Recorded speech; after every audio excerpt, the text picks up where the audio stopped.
All right, what's happening, guys? How are you? Appreciate you joining me. Welcome back. Hope everybody's well. Hope everybody's had an enjoyable weekend thus far. I'm sure you guys will. What's happening? What's going on, B? What's up, Jupiter? What's happening, Locare? What's up, Jess? Jenny Faye? How are you guys? What's up, Gamer? What's up, the Soulcraft? Tricinia, Vicky, Victor, JD Mandel. No, I'm just kidding. JD Christie. What's up, brother? What's up, Rocks? Thank you for your services. What's up, Etch? What's up, Kelly? What's up, guys? I appreciate you. I appreciate you. Audio, Mike, you can hear me, right? Everybody can hear me. I'm not silent. That would be shitty. Not the good way to start if I'm silent. But I will just start right off the bat by coming off with a little bit of honesty. You guys are probably more involved and more up on what's been going on the last couple of days than I am. Mel and I have been kind of looking after and taking care of Mel's sister's kid while everybody else in the family is dealing with a certain illness. So it's been the last couple days taking care of a 6-month-old along with Mel and obviously Logan in the house too. So audio good. All right. Appreciate you guys. So I haven't had much time to kind of keep up on the latest and greatest as far as the insanity that's going on around the planet. So we'll be kind of catching up together, if you don't mind, if that's okay with you. So we'll be kind of diving into, kind of a few of the main topics. It seems like the mainstream media is kind of coming around to, just how aggressive and just how brutal the tactics of ICE and Border Patrol are becoming and have been for quite some time now. Not only, and it seems like they're becoming more hip to the fact that it doesn't matter that cameras are there, which goes to show that we need to continue to film and follow these people everywhere we go, because you never know what you're going to catch, because it doesn't seem like it's kind of deterring these people from acting like animals. But we have I think it's an MSNBC clip video that we'll be talking about, I think, with a few more of those brutal fucking images that we've seen. I guarantee all you guys have probably been inundated on your feeds with just video after video after video of ICE being brutal, corrupt, just antagonistic, the whole 9 yards. We'll be talking about looking at what's going on with the Gaza update, see what's going on with there. I know, I think today or tomorrow we're supposed to be expecting the release of the hostages, so we'll see how that goes. I know there was some talks back and forth about Hamas kind of rejecting the second phase of the deal as far as who's going to be controlling that area afterwards, and kind of the disarmament of Hamas. So there's a couple clips that I pulled up that maybe will fill us in a little bit more on what that entails. Like I said, you guys are probably more hip to what's going on these things anyway. And then we'll be looking at Ukraine. Greg Kelly and Newsmax and Fox and Donald Trump are not happy at all that Donald Trump did not receive the Nobel Peace Prize.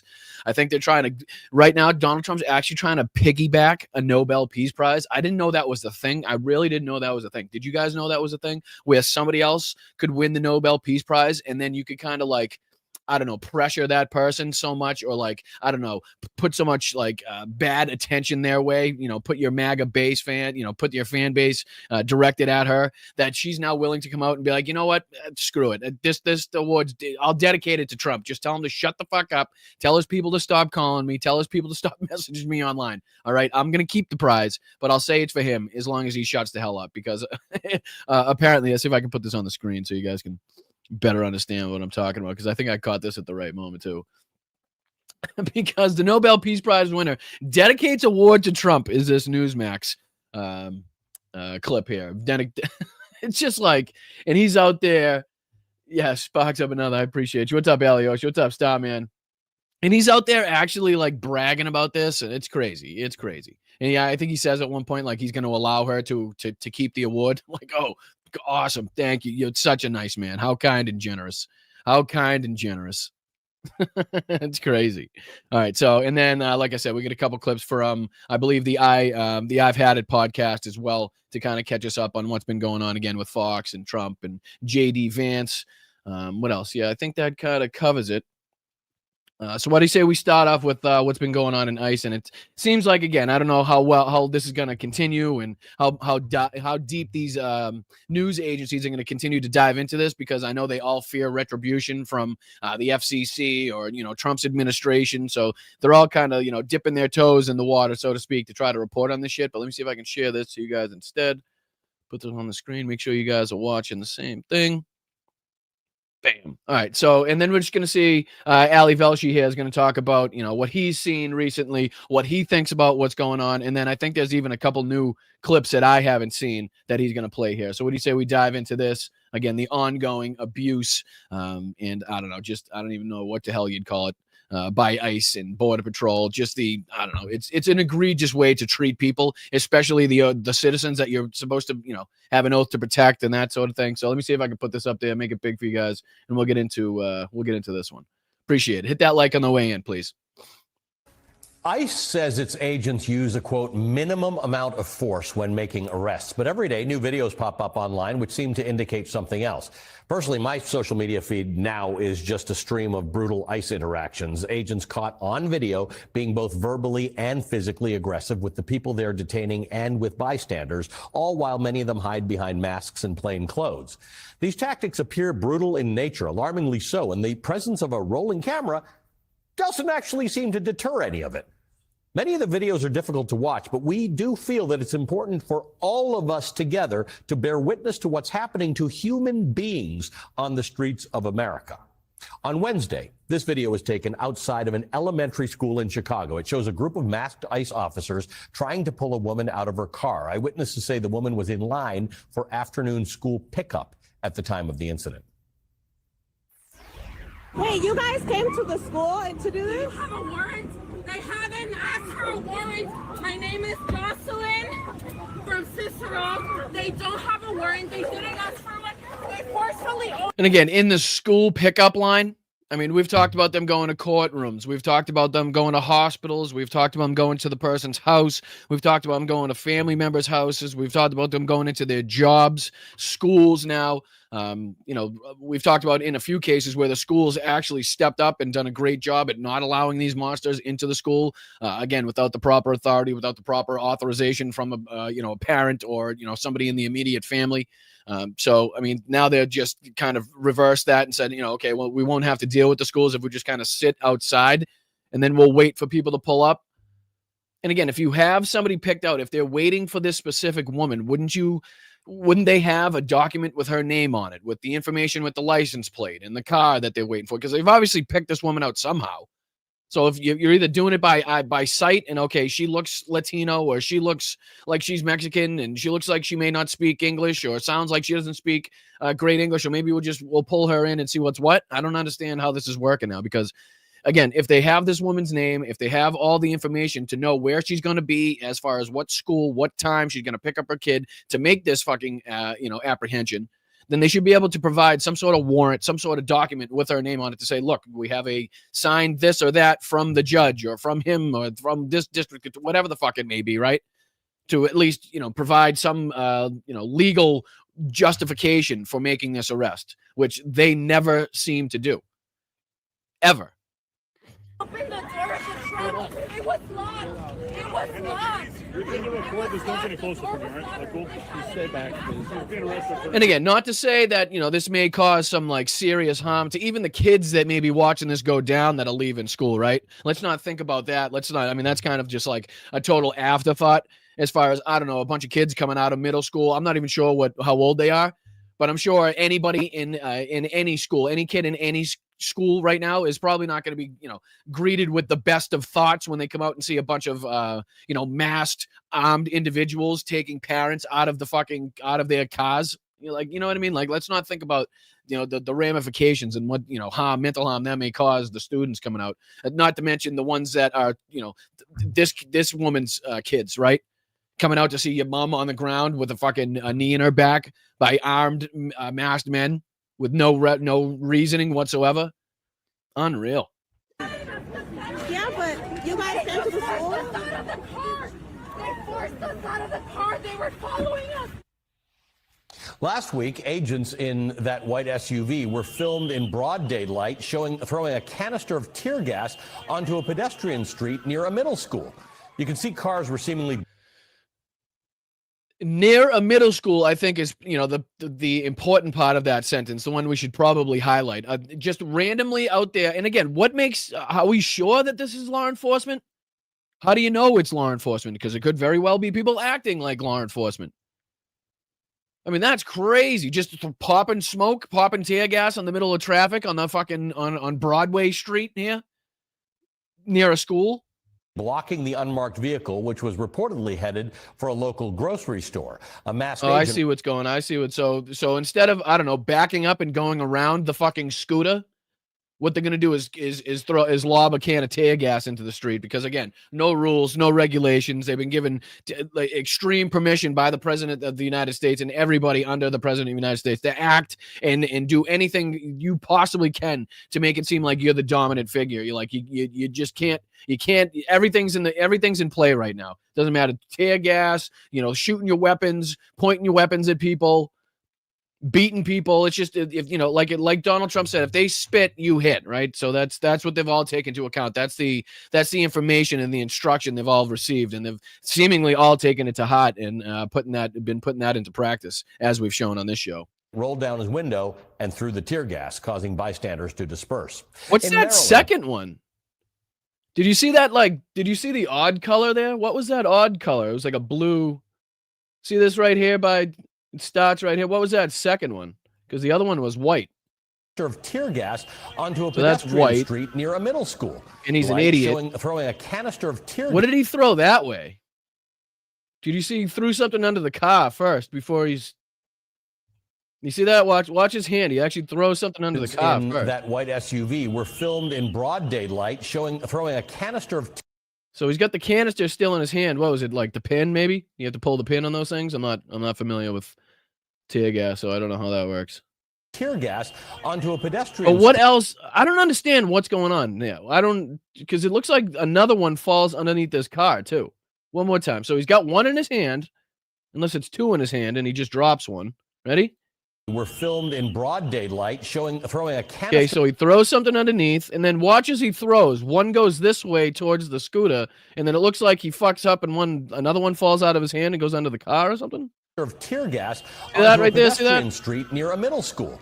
You can see cars were seemingly blocking the unmarked you can vehicle, see another which one was over here. reportedly headed for a local grocery store. A masked agent Now, rolled what's down the his blue? window and threw the tear gas, causing bystanders to disperse. Anybody in the chat know what that blue one is?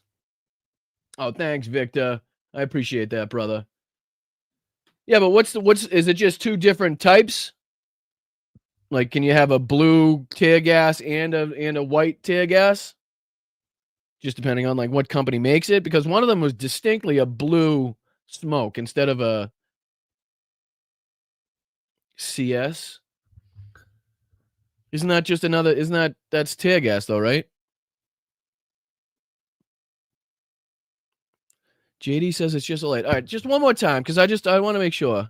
It looks very distinctly blue though to me, right? Like the first ones are very distinctly white. That the last couple were throwing a distinctly canister blue. of tear gas onto a pedestrian street That's near a white. middle school. Now watch You right can see here. cars were seemingly blocking the unmarked vehicle. Right, we're which was still in the same reportedly headed angle as for a the local first one, just grocery less store. zoomed out. A masked agent rolled down his window and threw the Like, tear that's gas, blue. causing bystanders to disperse. In Maryland, 2 ICE officers Couldn't see it for long, but just curious. I don't know if that was like maybe that's another thing they're not supposed to be using. All right, let's continue. My bad. Let me know in the chat if you guys know the difference. chased a man into a busy intersection and then tackled him. You can hear the man screaming, "Ayuda, help me," during the struggle. And an agent dropped his handgun and then appears to point it at bystanders. ¡Ayuda! ¡Hey, look at ¡Ayuda! Right there. ¡Ayúdame! They're trying to kill you. ¡Ayúdame! ¡Ayúdame! That's how they treat people. Wow, where's my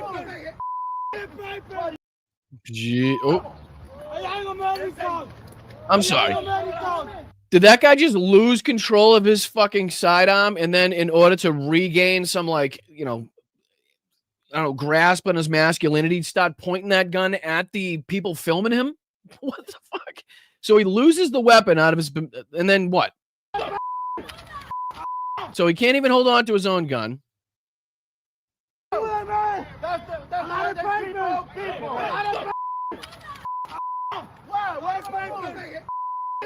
And then he points. He's literally pointing it at people lying in the prone position with his fucking grandpa glasses on, like you just came from reading a book. I'm sorry, but if you need fucking bifocals, you know what I mean? Like, please don't point your weapon at me. I'd like you to be able to see what the fuck you're shooting at. I don't know if those are for close range or short range or what. Like fucking Volkstrom here. Like Donald Trump's initiated like anybody over the ages of 65 and fucking under the ages of 16 to fight for his militia, I guess. Put the gun down. Put the gun down. Is the guy drunk? Is this guy fucking drunk? Look at the way he gets up here. Put the gun down. What the fuck was that little stumble? What? That doesn't look like a man in control of his, his senses there, his wits. What was that? The Department of Homeland Security says the man being arrested in the video was resisting. On Friday in Chicago, a journalist by the name of Debbie Brockman was forced to the ground and cuffed by 3 big federal agents while she was out reporting. Watch this. What's your name? Debbie Brockman, I work for WGN. Let them know. I got you. Yep. Debbie Browning? Brockman. Brockman, WGN. And what is she? I mean, what's going on here? Because I'm going to say clearly one can tell she is an American, right? And she's reporting was I don't know, maybe Velshi will tell us afterwards, but I don't know, what could she possibly be getting arrested for right now? You guys want to share your names too, or I'm just going to cover your face? DHS says Brockman was arrested for allegedly assaulting a federal agent. WGN-TV, Brockman's employer, says she was not charged with any crimes and was ultimately released. ICE has responded to criticism. So basically they do that to show force. Oh, thank you, Slacks. I appreciate that, brother. I see you over there. Right back at you from all of us here and everybody in the chat. Thank you so much for your kind and generous contributions to the show. We hope you're well, my man. Thank you for everything. But again, this is just a show of force. This is to scare people into not, again, my guess, and I don't know anything further about this story, but my guess is she was too close, right? Or maybe saying things that these agents didn't agree with, right? She was trying to get, maybe she got footage of something she wasn't really supposed to see. I'm not sure. But this just seems like a tactic, like, okay, we'll arrest you. We'll be as aggressive as possible. We'll get you in this embarrassing position with your fucking pants half down, putting handcuffs behind your back so that your employer can see this and the world can see this when it goes out on the news. But inevitably, we're going to just release you at the end of it with no charges. I mean, if she had actually assaulted an ICE officer, do you honestly believe that they would drop all the charges? Do you think no charges would be drawn? Like with what Tom Homan's been saying, with Kristi Noem's been saying, what Donald Trump's been saying, the rhetoric coming from those people, Stephen Miller, JD Vance, you think they're just letting people go now that assault and actually, like aggressively and actually physically assault ICE officers? Come on now. Let's fucking be honest. Let's be serious with ourselves. This is just to say, okay, people are going to see this, right? So if you're another journalist, another reporter, again, that may not want to be, filmed in the same position or have this video of you go out, of you being put in handcuffs, you may want to think twice about how close you get to us or what you try to film or the questions that you try to ask us or the shit that you say to us, right? Again, this is just an intimidation tactic by the bullies that is ICE. I mean, that's it. There's just nothing else to be said. Otherwise, they would have charged her. They would have felt, there would be some accounting of the assault. There'd be fucking multiple witnesses to the assault. Like, where's all that shit? That's crazy. About its operation, saying, quote, anyone who actively obstructs law enforcement in the performance of their sworn duties, including U.S. citizens, will, of course, face consequences which include arrest, end quote. All this is happening in America. Which is, again, clearly not what happened in that case either, because not only did they say that she assaulted, which wasn't worded, that word was never used in that statement. I'm not sure if that statement came out specifically due to that, due to that situation, due to that case with that woman. But again, that said absolutely nothing about assaulting. And again, if that was the case, where she was impeding the process or impeding the investigation somehow, shouldn't she be charged? Like, isn't there a charge with that? Or again, is that just, you're just going to lock people up for a couple hours and release them, even if that's the case? Because your statement just says that you weren't going to allow that and people would be prosecuted and arrested.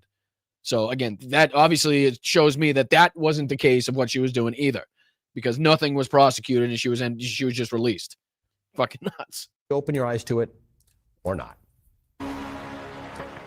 Joining me now is Radley Balko, longtime journalist and author with a focus on criminal justice and civil liberties. Balko's the author of The Watch on Substack and the book Rise of the Warrior Cop: The Militarization of America's Police Forces. Hey, Radley, I don't even know what the question is. Like, I just don't know. I've been watching these videos, and they strike me as remarkable. In almost no instance, and I don't know whether people are doing illegal. Is there anybody? Do you guys want those the closed caption up there? Is anybody that uses those? Because if so, I don't want to take them down. But, you know, if it's a bother, if it's a hindrance to anybody, just let me know. Legal things or illegal things. I don't know what degree they are resisting arrest, but the amount of violence in this is remarkable. Shooting the priest in the head, and the another clip that we showed on this show multiple times. I mean, again, too numerous to count at this point, too numerous to list, too numerous to recount. Different situations in which are clear-cut cases in which this fucking administration has clearly overstepped the boundaries as far as legal acts by the law enforcement agencies that it controls. Right? I mean, it's ridiculous. It's given them, again, tacit permission for these people to act as aggressively and as illegally and unconstitutionally as they so choose, as they see fit, in order to intimidate the people around them. Right, to try to maintain order. It's crazy. 6 guys on one small person. I don't know what's going on here. Yeah, I mean, I think what we're watching is the kind of key principles and pillars that we've always cited or referred to as, the key principles that make us a free society, that differentiate us from authoritarian states. We're watching those pillars topple really with astonishing speed. And another clear example of just how far apart the two sides still are in this case, where it's like we're over here actively and accurately calling this stuff out as being dictatorial, authoritarian, like things that, tactics that were used specifically by, other, monstrous regimes in the past, let's just say. But, I mean, it's like on the other side, they're touting what they're doing. They're loving what they're doing. They're making propaganda films, and they're sending these ICE agents out with fucking multiple cameras, expensive cameras, so that they can use that footage. It's crazy because it's like, how could you be on two totally different sides of reality to that point? Is like, I think it's another thing that makes it, today's politics that much more frustrating in people having, given a reason why people have so much anxiety, because it's like, how do we get this back when they're out there literally making propaganda videos to something that you would think would be hidden, like even to, I know it was to a more widespread extent, but even these other regimes, and I won't even pick one in particular, but even other regimes in the past knew that you had to hide a lot of this shit, right? You didn't want a paper trail. You didn't want this on camera. You wanted even the mob, right? To a point, they knew violence in the streets and violence and coverage by the media was a bad thing, right? You want to lay low. If you're going to try to do this, you want to be able to do it behind closed doors without, bringing too much heat and attention upon yourself. It's like they don't give a fuck. Like, they're happy to put it on camera. They'll if we didn't have the mainstream media out there talking about it, they'd put it on fucking television themselves. They're so proud of these actions. They think what they're doing is so manifested by Jesus himself, and they were sent from the heavens to do just this. And again, a lot of other regimes in the past, monstrous people in the past, thought the exact same thing. I don't know. It's wild just to see how differently that we can look at the same situation and come out with two different two different sides of the story, two different sides of the coin like that.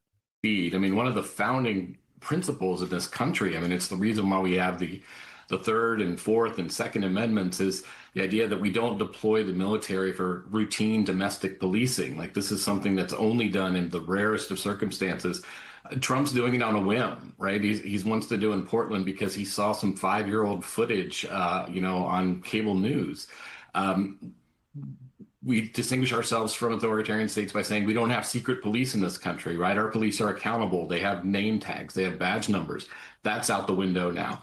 The idea that we don't arrest or punish people for expressing or exercising their First Amendment rights. Well, we've seen immigrants and green card holders be arrested for writing op-eds. We just saw a journalist deported to El Salvador for reporting on ICE raids. That was cited in court documents. I mean, and not to mention the one that we just heard most recently, which is Donald Trump making, burning the American flag illegal and making that, as part of like inciting a riot or, inciting violence somehow. Again, egregiously stomping on your First Amendment rights, your right to protest, your right to be able to, show frustration about what this administration is doing, about what any administration is doing, right? As the reason why he was a threat to the public and needed to be deported.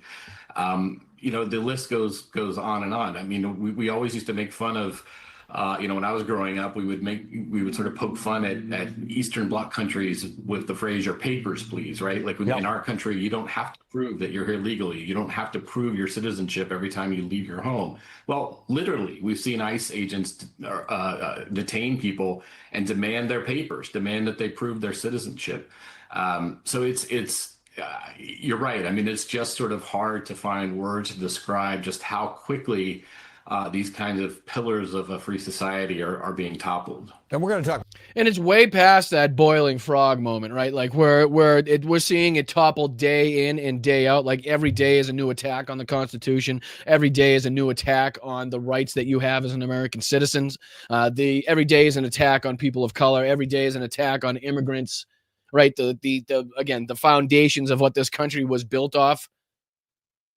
I mean, to see how rapidly it can be disassembled from the inside is quite startling and quite, it's hopefully we can get it back at half the speed that it was dismantled. Right, let's just say that. But what do you say? Just for the sake of time, we'll move on to a couple more of these other. And again, if we find ourselves with a little more time in the end, I know there's a couple more insights that they have on this video. But just for the sake of time, let's see if we can hop on. Oh my God, did you guys see this one? Holy shit! Let me just. Jesus Christ! Again, so while you have. And again, I don't know when this was filmed. I'll put that out there right now. I'm not sure when this was filmed. I do know that it came out 11th. So it came out yesterday, right? And again, I'm not going to subject you to this whole thing. There's, again, one point that I stopped it at that pretty much shows you how this whole video went. But again, while we have the Gaza peace deal and talks ongoing, while there's shit kicking off between Afghanistan and Pakistan, the last time I checked, we'll see if we can dive into that as well. What's going on between Russia and their, continued and ongoing brutal invasion of Ukraine. Not to mention any one of the, problems, the ongoing problems in Africa. I mean, you name it, there's problems. We didn't even mention what's going on domestically. Donald Trump somehow has time to, again, you guys guessed it, ladies and gentlemen, to hit the golf course. Ready? Check this out. And he's out there with his granddaughter, right? He's out there making YouTube videos with his granddaughter. And again, I like to say, I don't know when this was filmed. A lot of the times this could have been filmed, sometimes weeks, even months prior. But to release this video at this time, again, shows poor judgment, poor taste, and how much they just would rather, views in the spotlight rather than, maintain in the air of professionalism. So, again, this is just one part that I want to show you where it's kind of sad. It really is kind of sad. Here, Kai Trump literally tries to engage, as she does in this video. She tries to ask him random humanizing questions, your favorite snack, your favorite this, your favorite that type of shit. And at one point he actually gets like aggravated with her. He's like, man, I didn't know I was coming out here to get interviewed. Like you're asking questions like you're on the media, like you're on the television. You know what I mean? And she's like, well, no, I'm just asking questions that I'm curious about and, questions that I think other people would be curious to hear as well. So, but again, he's a miserable old fart the whole time. And look at this part, because she actually tries to engage in somewhat of an actual and meaningful conversation with the guy. And she ends up just fucking talking to herself. She ends up pretending. She ends up having to pretend like she was speaking to the camera, the GoPro, the whole time. But just check out how sad this is. And I think this kind of gives you an accurate depiction of how this fucking, of how this whole video went. Check this out. Take a little short game action, His short game is so good. But short game, you almost have to learn to play for yourself. Short game, I think, is all you figure that out yourself. Well, you have to have it genetically. You need also to know the basics, but once you get the basics, Yeah, don't. No, he's gone. No, continue talking, Kai. Believe me, you were just about to come into your point that you were trying to make about this question that I think he even just brought up, right? And she's sitting there, fucking talking and trying to have a meaningful conversation about, I don't know what, again, not to mention that genetics was just brought up. I mean, just kind of will brush past the fact that he still thinks a fucking, fast racehorses breed fast racehorses and shit. But again, it's just sad, right? Like he just gets out in the middle of her speaking, doesn't give a shit. There's another point in this where she goes and hits her shot, right? And he's sitting his fat ass in the cart still. And as soon as she takes her swing, he goes off with the fucking cart. And she's running after the cart trying to get her club into her bag. And it's like, what a fucking prick. You know what I mean? She even turns around. She's like, man, I got to work pretty hard just to get my clubs in my bag. Right? Not like pretty much saying like, what an inconsiderate asshole this guy is. He's driving in all the greens. And again, I know it's not, important or anybody that would know or care about that. If, you're not, if you don't play golf, you don't know the, how against the rules and regulations that is really. But let me see if I can find, again, watch. I'll play this just 1 second. I'll show you. I'll let this play where he doesn't engage back in that conversation. It's not like he grabs a club, comes back in and is like, yeah, I agree. Just watch. He has to like fade out as she's pretending to talk to her own camera. You need also to know the basics, but once you get the basics, I feel like you can learn a lot by yourself. Yeah, you might have to because it seems like you'll be spending a lot of time by yourself, even when you're with the person because he's not there mentally, apparently. But again, there's one. Let me see if I can find. Here's just an example of one of the questions here. Like, what is this? What's your favorite color? Ready? Maybe red. I feel like now it's like a staple. Like it has to be red. Like not in one of the questions does he have a meaningful answer. Not one of them. How does Barron like NYU? Here's where he talks about Barron and he lies through his teeth. Ready? Check this out. Why didn't you come out and watch? Yeah. He said, it's so cute. He just said, he asked Barron, why don't you come out and watch? And Barron said, no, I'm good. I'm all set. Or do they start school again? Yeah, it starts on Tuesday. Very nice. He's a good boy. He is. It's cool how they make sure Thank you very much. the security is all down the line. It's smart. A lot of Unreal. And they talk about the amount of security. Oh, here it is right here. Here, ready? This is where she has to chase after the golf cart. Check this out. And believe me, like I said, I'm not going to subject it to it. I'll get off of it after this. But just a couple moments that pretty much highlight the entire experience for Kai here. Ready? She hits her shot, and then watch after.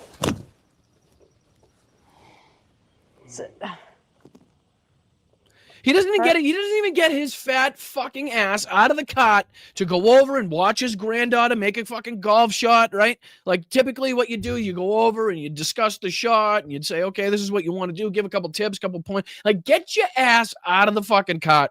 Ready? So she just hit her shot. And typically what would happen is if you had a partner that gave a shit about you is they'd wait another 3 seconds until you put your golf club back in the golf bag and then you got back into the golf cart and then you'd make your way to your ball. But Donald Trump doesn't play like that. Not even with his own granddaughter. Check it out. Okay, Good. not bad. On the green. Not bad. Nope, he's off. Nope, he's off. Nope. Okay, yep. All right. Christ. Gotta work to get my clubs in the golf cart. Gotta work to get my clubs in the golf cart, she says. Yeah, because you have an inconsiderate prick for a grandfather. All right, I thought it was amusing to me, again, to put this out while like some of the most pressing issues on the fucking planet are ongoing and need and require his fucking assistance and like cooperation and attendance is wild to me to begin with. But to see how low energy, like that's another thing here. Like you see how low fucking energy Jebby is. Watch. Check this out. Watch this. Should be good. Yeah, move back to the cot. Yeah, great. I didn't like the way I hit that. Okay, Eeyore. I didn't like the way I hit it. Let's get back in the cot. Now drive onto the green as close to my ball as possible. Like he's just a fucking miserable old fart the entire time. It doesn't change. There we go. That's a good shot. Yeah, great. Yeah, great. Good shot. I won't get out of the club to watch. But good shot. That's a good one. You hear him breathing? Holy shit. Laboring out there. All right, like I said, I'll get off of that one. But I thought that was pretty funny. What else do we have? This is a kind of quick one. What else should we do? What should we do next? What should we do next? Let's see here. That one's a quick one, so we could wait on that one. That's about that same thing. So let's get into a little bit. Oh, this is something that I want to show too. Let me show this because this is quick as well. So this is just showing. This is from Gaza News today. Drone footage shows massive destruction in Gaza. Houses flat, and so I think as this ceasefire takes hold, we're kind of getting more, obviously, footage like this from people sending up drones.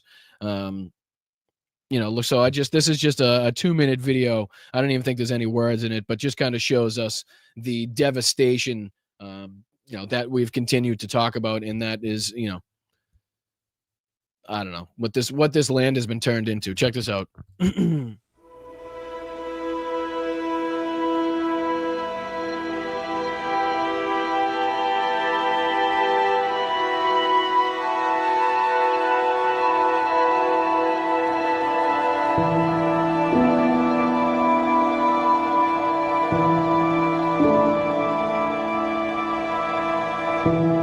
And there's also some good news, some good scenes to come out of this as well. So I'll play that right after. So, some bad and some good with this situation. So this is just obviously a horrendous scene, showing the, again, destruction and devastation in Gaza. So again, let's just play out and then we'll show, how people are making light of such a horrendous situation, again, with smiles on their faces somehow to show, that humanity actually will survive and thrive.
Now, if that isn't indiscriminate bombing, if that isn't just, total bombing, I don't know what else you could kind of describe that as. I don't know what that else would be. I don't know what else what category that would fall under.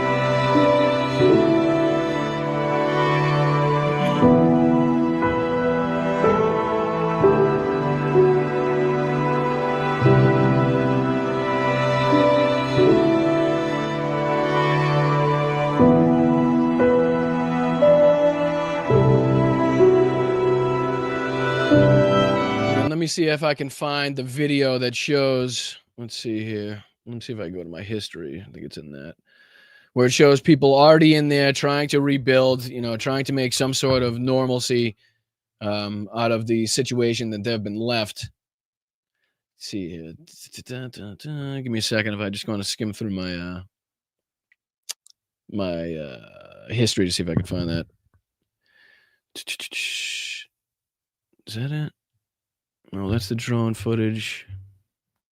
Let's see here. It was labeled under Gaza rebuilds. I swear, some of these my history like eats some of the videos that I watch up. It's just they're never found. Let me see if I'll just search it. Oh, thank you, moms. I see that. I saw that Venmo come through. I appreciate that. I do appreciate that. No, don't tell me I'm not going to be able to find it.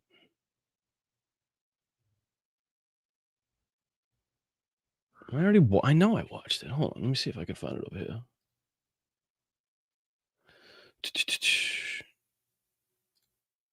No, what the fuck?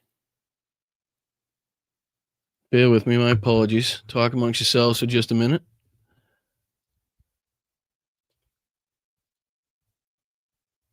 Could have sworn. All right. Give me a second. I don't know why it wouldn't be in the history because I know I just watched it.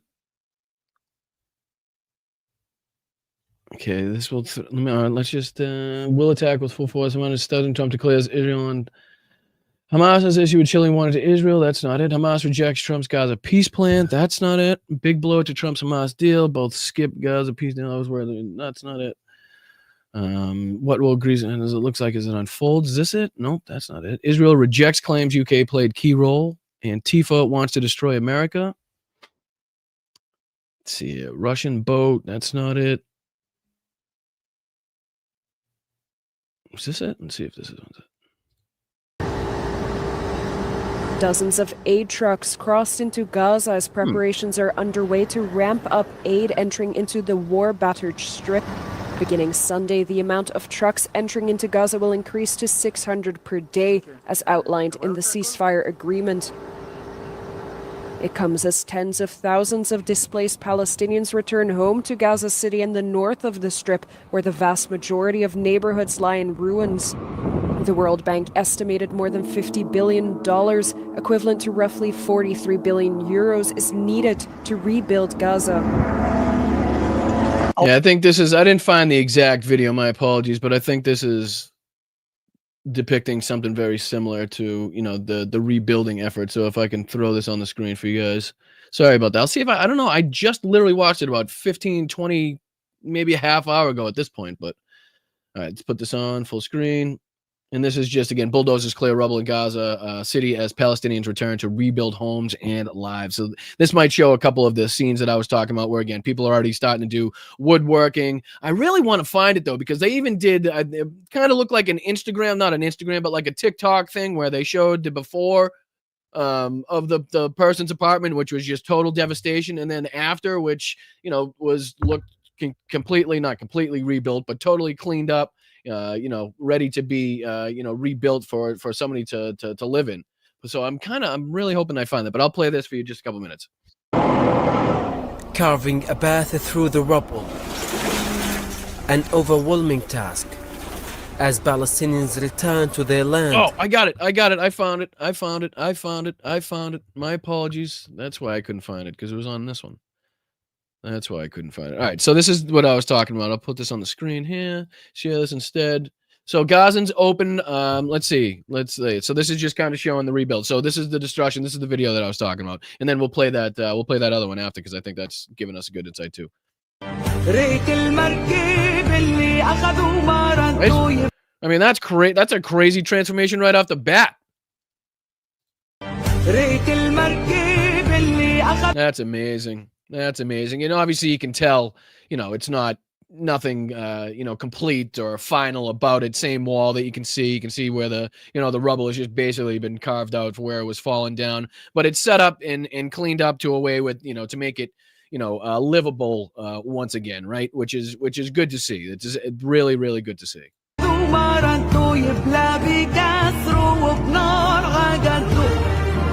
People are already making new plans for the stuff that they're building.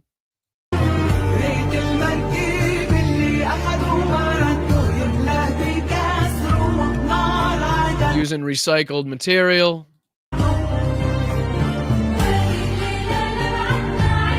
Not sure how much he was helping, but he was having a hell of a time doing it.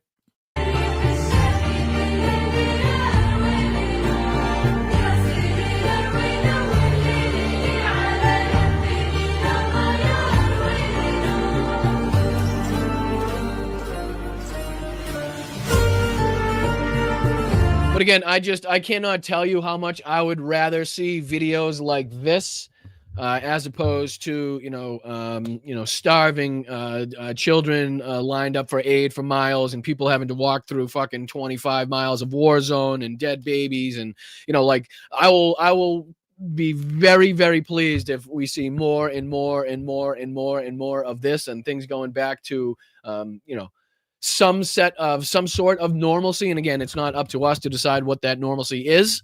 But again, this is good to see, especially after the the devastation and destruction we've seen. And as I think I just kind of showed before about the aid trucks, did I just put that on there? Yeah, right here where they're now scaling back up the aid. I'll put this on too. I think I just showed this at the beginning of this, but now it's going up to the 600 trucks a day. So, along with the aid flowing in, people going back to their, what they can consider their homes. I know a lot of people going back to, absolutely nothing, just complete devastation and rubble. But, just to be, alive, I'm sure they're they consider themselves very lucky to even be in that state. But here, let me just play a couple minutes of this, and then we'll go back to that other one. Dozens of aid trucks crossed into Gaza as preparations are underway to ramp up aid entering into the war-battered Strip. Beginning Sunday, the amount of trucks entering into Gaza will increase to 600 per day, as outlined in the ceasefire agreement. It comes as tens of thousands of displaced Palestinians return home to Gaza City and the north of the Strip, where the vast majority of neighborhoods lie in ruins. The World Bank estimated more than $50 billion, equivalent to roughly 43 billion euros, is needed to rebuild Gaza. I don't even know how you could come up with a calculation like that. How do you even know? You don't even know the extent of the devastation yet, really, right? Until you do the cleanup, you can see what's actually been destroyed, what's actually been taken out, right? Which is pretty. I don't understand how you could they're trying to say it's going to cost $50 billion, 43 million euro, 43 billion euro in order to rebuild. But rebuild what? In what way? In what fashion? What are we rebuilding? It's just, I don't know. It's crazy to me that they can even. What's up, B? What up, brother? I'm just logging on and starting from the beginning. Keep on keeping on, brother. I appreciate you, man. Thank you so much for that contribution. I appreciate you. Thank you so much for tuning in, dude. Hope you're having a great weekend. Yeah, but I don't know. It's just one of those things where I don't even understand how they can come up with, even fathom that type of number. أو أي حتى الله يعز السامعين لا تصلح لعيش الكلاب فيها. منطقة صعبة فيها الحياة، لا وجود ماء ولا وجود صرف صحي ولا وجود حتى نتفة رمل تفردها تقعد ترتاح عليها. Meanwhile, and again, this other one here kind of depicts just how difficult the cleanup is going to be here. If I could play just a little bit of this one once again. And what's left of their lives.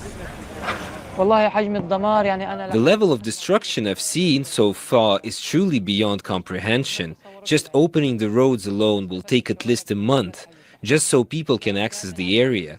The bulldozers are in poor condition. The one I'm using is leaking oil and needs major repairs. To be honest, we need 20 times the number of bulldozers we have got. Clearing the roads into Gaza City is the first step to recovery. But for many who have come back, beyond the debris lies only disappointment. And again, we see these good videos coming out, and we have to remember just how kind of on the brink this whole thing is teetering right now. With a lot more that needs to be discussed, a lot of serious issues that need to, that need to be dived into and to come up with some resolution before any of this can be considered in any way a long-lasting peace in which both sides can be, comfortable with, and that the world can see as one that won't just continuously kick off at some point in the future, right? So again, Hamas, let's see if I can put this up there, because this is depicting just kind of a little bit of the response from Hamas as far as the disarmament, the stipulation that Tony Blair is going to run friggin' Gaza, or that the council. So again, let me just play this, and this just goes to show you how kind of unsettled this whole thing still is to this. While everybody on the right and Donald Trump is touting peace in the Middle East, I think it's better off that we stay grounded in reality. And again, as we said, to take this entire process with a huge grain of salt. And until these processes and every step is completed, don't take nothing for granted, and don't assume anything is going to happen the way you're being told by this administration, being told by Fox News that it's going to happen. Because again, Just a quote here: "Will attack with full force Hamas's stunning war declaration against Israel ahead of Trump trip." Right. So again, I think it's today. Trump was supposed to leave today to head to Israel in order to be able to meet and greet the hostages upon their return. Again, I think they're supposedly looking at tomorrow for a hostage return, as far as I heard J.D. Vance say in one of his interviews. But let me just play a little bit of this. Kind of shows you just how, just how fucking unsure peace is at this moment. We hope not to return to this stage, but our Palestinian people and the resistance forces, without a doubt, if the battle is imposed on them, will confront it and will exert all their capabilities to repel this aggression. We are in a stage of self-defense, and we are not the aggressors.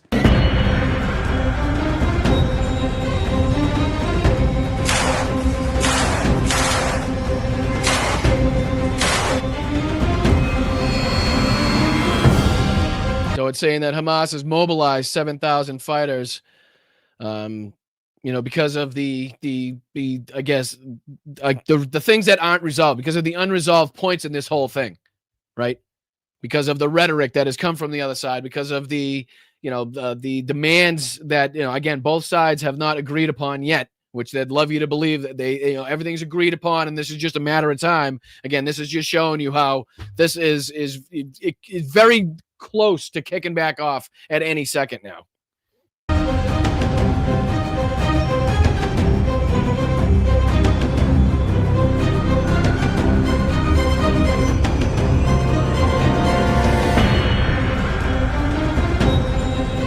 So the Hamas political bureau member told AFP that the group is ready to fight. I think it goes on to talk about let me see if I can pull this up. I think they're talking about the disarmament, and again, who is going to govern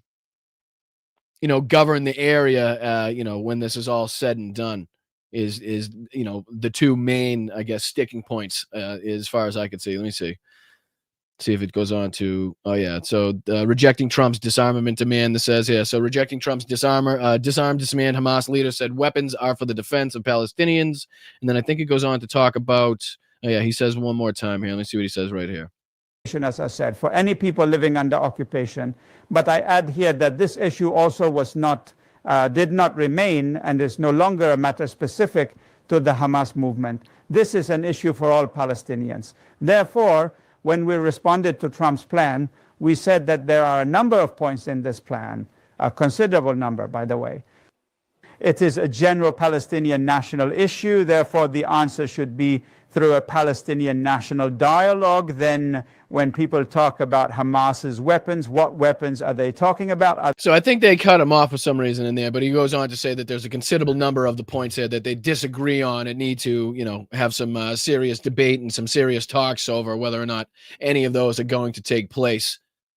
So again, just to show you an example of how, again, we're not really counting the chickens before they're hatched here. As far as ongoing, long-lasting peace in the Middle East, or specifically just this one area of confrontation here. But all right, let's see if we can move on to one of these. What should we do here? Let's kind of break it up. We can kind of break it up here and play one of these. I've had it. I think they do talk about here where Trump kind of goes ballistic and he doesn't get his Nobel Peace Prize. And then we can play this Greg Kelly video. It's just this is just a clip from one of Greg Kelly's shows here where he talks about he talks about the how upset he is that Trump doesn't get a Nobel Peace Prize. It's only 2 minutes and 23 seconds, but I think it'd be good to play after this I've had it one. So let's see if we can dive into this. Make sure you guys hit that like button. I'm Boston Brian. This is Blunt Politics. I really appreciate it. Thank you so much to everybody been gifting. Ricky, I see you in there with your gifts for your memberships and your contributions. I really do appreciate it. Stick around to the end of the show. Everybody that sends in a super chat, a super sticker, and we give our shout outs and highlights to everybody at the end of the show. So make sure you stick around to the end. I really do appreciate it. Let's get into just a couple minutes of this, and then, like I said, we got some Greg Kelly to get into, and then a couple updates on what's going on as far as Ukraine, and then we'll see what other trouble we can get into as well. All right, I appreciate you guys. All right. Spoiler alert: Kanks does not win the Nobel Peace Prize. Apparently, this was a surprise to some people, not surprising to any of us. But in order to fully understand this whole thing, Let's talk about why this is important to him. And it is because a Black man that he is insanely jealous of won the Nobel Peace Prize. So about 12 hours before they announced the winner, Kanks is doing his dementia hour in the Oval that he's been doing every night. You know, dementia hour. People that are suffering from dementia have sundowners, right? So here he is going off about Obama and the Nobel Peace Prize. Play the clip. Peace Prize for way less than you did, and you, President Obama got the Nobel Peace Prize He for got a way prize less. for doing nothing. Exactly. Obama got a prize. He didn't even know what he got. He got elected, and they gave it to Obama for doing absolutely nothing but destroying our country. No, he was not a good president. The worst president was Sleepy Joe Biden. But Obama was not a good president. Are you going to do something with the Like Biden's probably sitting around like, how does he manage to fit my name into these conversations, right? Like they're talking about the fucking Peace Prize. I didn't get the Nobel Peace Prize, right? It's a conversation. He's asking you about Obama. Why the fuck you got to bring me into it? Like, can't you just let me be? Like, fucking, how do you, like, you must wake up every single morning being like, all right, in what way can I work Biden and Obama into these answers today? Like, give me a way where I can, somebody feed me something where I can just interject Biden's name into any question that I'm being asked on any fucking situation, please. But he's 100% right. Excuse me. The ladies are 100% right. And just to prove that, here's Greg Kelly. Again, this is probably a good time to bring this in. This is where Greg Kelly, and let's look at the three people that he brings up. He brings up three examples of people that have also won Nobel Peace Prizes. And let's look at who just one of those three examples are. And it goes to corroborate what Jen and Pumps were talking about as far as anything that Obama's name is attached to, any like, accreditation, anything that, any prizes, any fucking awards that he received. Like, not only does Donald Trump have to get 7 of those, but he also has to discredit the ones that Obama got, or he has to discredit the award in its entirety to make it seem like it didn't matter. Listen to this. Listen to the three people Greg Kelly names here. And it's kind of like, well, then why the fuck would you want him to get a Nobel Peace Prize? If you think of it like, if you think of it like this, and these are the people that you're going to highlight, and then he specifically asked the question, like, why would you even want to be named with these people? It's like, I don't know, maybe ask your boss that because he's been talking about it nonstop for the last fucking 6 months. Maybe that's a question for Trump. Don't ask us. But let's dive into this. Listen to this bullshit. And it's not cool that he hasn't gotten it, right? He kind of deserves it. It's not cool. Imagine being a so-called journalist, like consider yourself a television news anchor, and you come out there on your show and it's like, it's just not cool. It's just not cool that the president didn't get the Nobel Peace Prize. Like, I don't understand. And I know they don't actually consider themselves like reputable news people. They say it, but they don't actually think of themselves that way. But it's like, can you at least pretend to a fucking to a higher degree?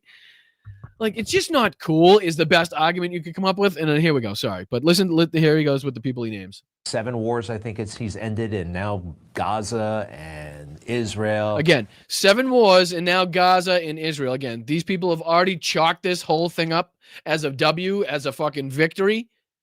And as much as I'd like to see fucking peace in that region, as much as I'd like to see the death and destruction and the starvation cease to be a thing, like, I'm also not going to be blindly, led by the hand by this administration into believing that, this is completely resolved when, again, it takes a 2-second fucking media search. It takes a 2-second Google search to find out that these sides are too very far apart as a concern, as like a total peace is considered, right? We may have a ceasefire, which is awesome to see. Great to see a ceasefire and the killing and the shooting to stop and the retreat of the troops here. But again, a lot more that has to happen. A lot more that has to happen in order for this to be in any way substantial as far as a resolution is concerned. That is going to be, again, long lasting, in something that isn't going to have to be watched and policed over by any number of nations. Thank you, Rachel. The winner is a major Trump ally. She thanked him. Right? No, yeah, she was again. But that's what I'm saying. I don't think she would have had it not been for the pressure put on by Donald Trump. Like, people like Greg Kelly here are pissed about it. Like, she's probably seen articles and shit like this, right? Not to mention Trump actually going out and talking in front of cameras, being like, oh, I've also helped her. I've done so much for her. We helped Venezuela, yada, yada, yada. sending, I'm sure there's been a multitude of fucking MAGA fans, chuds behind the scenes to attack her and be like, oh, you didn't deserve it. You should give that to Donald Trump, right? So somewhere along the line, somebody was like, all right, just fucking mention his name or something, just like dedicate it to him or say it's whatever the fuck you got to do. Just tell him to shut the fuck up. Tell him to keep his name, like your name out of his mouth type of thing. So I know, believe me, I'm not saying it was like, fucking Rosie O'Donnell won it and decided to dedicate it to Donald Trump. I understand who the lady is, but I don't think she would have had any intention on doing that had it not been for Donald Trump whining and complaining and bitching about this whole thing. Ready? So listen, here we go. But think of it this way. It's a very prestigious award, but maybe it shouldn't be so prestigious. As some of the people who So he didn't get it now. So now their next line of attack has to be to discredit the Nobel Peace Prize, as an institution, as a prize itself. That's the next step, right? So they want it so bad. It was such a prize that he's been after. It's such a respected, but he didn't get it, so now it's not respected. You see how that works? won the Nobel Prize, okay? Yasser Arafat, totally a terrorist. Fritz Haber, who actually was the guy who invented chemical weapons. Look at the explanations. Total terrorist, invented chemical war, total jerk. So the three people they name, Yasser Arafat, Fritz Haber, and Barack Obama. Like, does this not go to show you what they think of Barack Obama? Right? Like how low on the pedestal, how low in the totem pole they put Barack Obama. But then he goes on to ask, which is funny, which I think is funny, is where Greg Kelly's like, why would you want to be named with these people? I don't know. Again, not to mention the fact that Donald Trump has been fighting and clawing and bitching and complaining for this for the last, 6 months or more. Maybe you should ask him that. And Barack Obama, total jerk, right? I mean, do you really want to be in this company? And look at the awesome. Apparently he does. Apparently that's all he wants. Apparently you need to be directing that question to the White House. Because it sounds like you think he's a nut job for wanting to be in this company. Some company of people who did not get the Nobel Prize. Number one, of course, Trump. If you look it up. It says Nobel Peace Prize, who didn't win. Who didn't win? That's great. He's number one on the list of people that didn't win. Well, at least he's number one somewhere. Derek Jeter never got the Nobel Prize. Pamela. What? I didn't watch the clip this far in. Derek Jeter, Trump, Derek Jeter, and Pam Anderson are the three people he picks that haven't won a Nobel Peace Prize.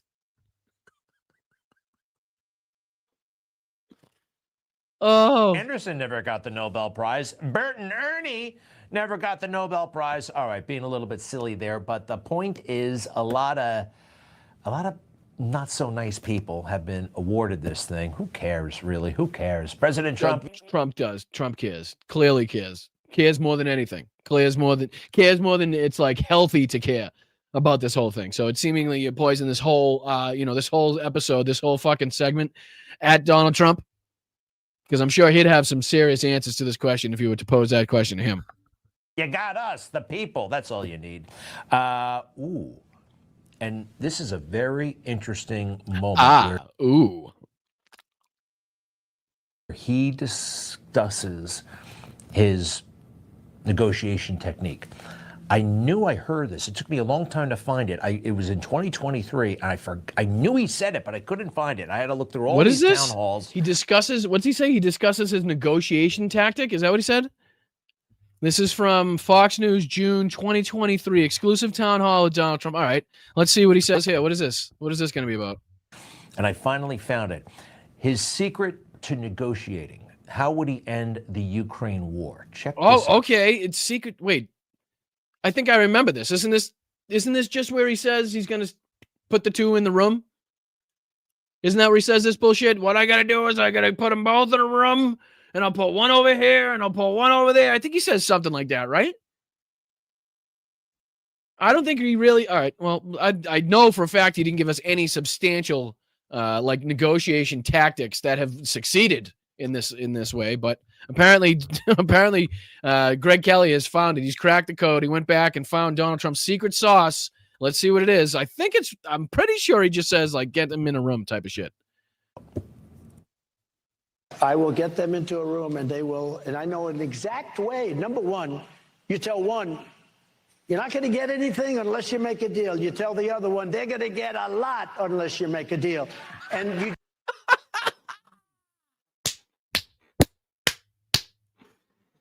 Oh boy, did you guys get that? Did you write that down? Was it? Did you have enough time to get out your notepads and the pens to make sure that you got that like exquisite, advice down? Unbelievable. You tell one side they're not going to get very much if they're not going to make a peace plan, and you got to tell the other side they're going to get a whole hell of a lot if they don't make a peace plan. So why would the other side make a peace plan if they're going to get a whole hell of a lot? Like, what the fuck? Holy, can I get that one more time? I'm pretty sure he says you tell the other side if they don't make a deal, they're going to get a lot.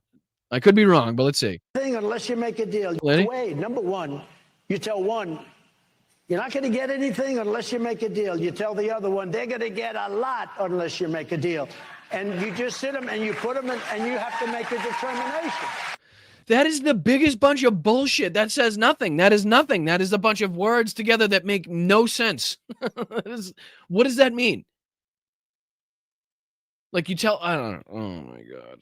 Unreal. So, and again, Greg, if this is like the fucking Mother Teresa of negotiating tactics, why hasn't it worked? Why has he been like roadblocked at every turn? Why has he been fucking bitch slapped by Vladimir Putin at every turn?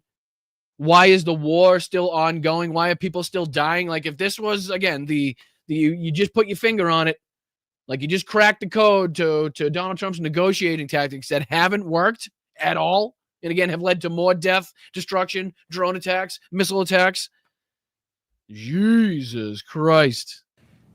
It's like, that is one hell of a statement. Pressure.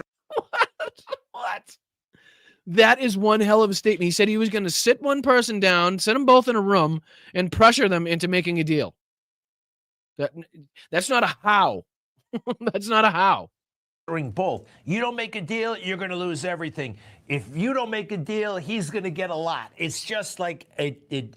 And this is what he did with. How did that work? With Gaza and Hamas and Israel. Check. Unbelievable. The ass kissing is fucking crazy. It's amazing that his lips aren't like too chapped every time he goes on camera from kissing and licking the boots and shit of Donald Trump. It's kind of crazy. But let's go back to this because this is where we jumped off from. Yes, how many months? That's enough. This is so pathetic. I mean, the fact that nobody in the Republican Party is saying, get over it. You're such a baby. You're such a whiner. And instead they... With all due respect, who's ever going to do that, though? Like, who do we expect to do that? I mean, has anything over the last 10 years shown us anything that anybody in the Republican Party is going to step up and be like, hey, get over it? And I know she's probably being a bit facetious, knowing that that would never happen, and she's just kind of saying that's something that should happen. I completely understand, but I mean, the only person I've seen even remotely push back over the last, I don't know what, week or two has been Marjorie Taylor Greene coming out and saying that it's pretty much the Republicans' fault for the shutdown and to stop bullshit and blaming the Democrats, obviously paraphrasing there. But other than that, I haven't seen too many people push back on anything. I know we've seen maybe a couple of them, including Marjorie Taylor Greene, push back as far as the Epstein files are concerned. But again, not too many willing to jump ship, as even at this late date, even after what happened in this first administration, even after January 6th, where a lot of people for a short period of time jump ship, i.e. Lindsey Graham, where he came out there and said, this is enough for me. This is it for me. Consider me out. I'm done. Well, again, it only took about 2 times in an airport where fucking 10 to 20 MAGA lunatics followed him through the airport, pressuring him and yelling at him and screaming at him to be like, okay, I'm back in. I'm back in, ladies and gentlemen. So again, even after all of that, you still have people unwilling because of his grip on power, because of how long he's still got left in office, because of the fucking control he now fucking, the authoritarian dictatorial control that he now exudes here. Not too many of them willing to speak out.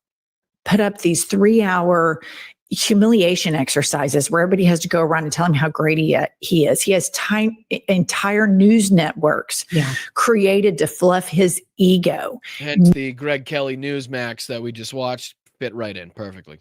Nothing on the planet will ever fix him. No, it won't. And here's the thing with Trump. He gets on something and he can't stop. And this shameless begging for the Nobel Peace Prize and these foreign leaders like Netanyahu, I'm nominating you for the Nobel Peace Prize. He is bombing civilians in the Caribbean, saying that they are cartels with zero proof. It's unbelievable, the hubris of these people.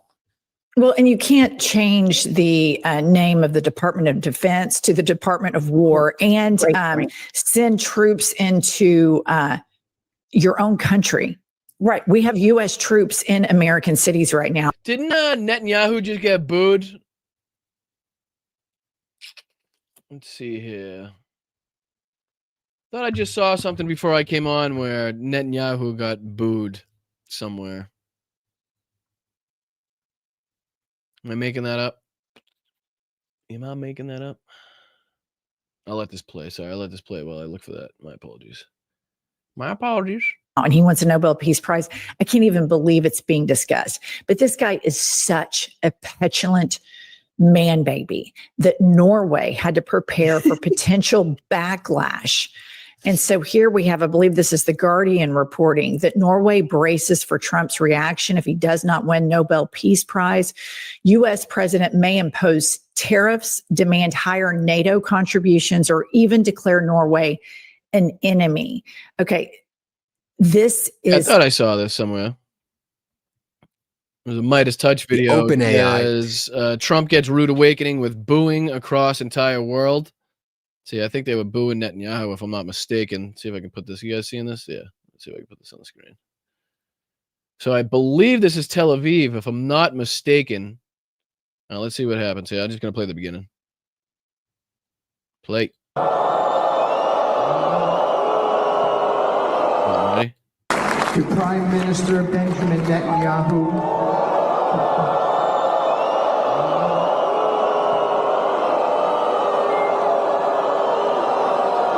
Oh, you know how we've all been saying, like, Netanyahu is doing a lot of this to try to, remain in power, to try to keep his control over fucking Israel, to make sure he stays out of prison, to make sure that these, like, the international warrants don't come fucking knocking on his door as well.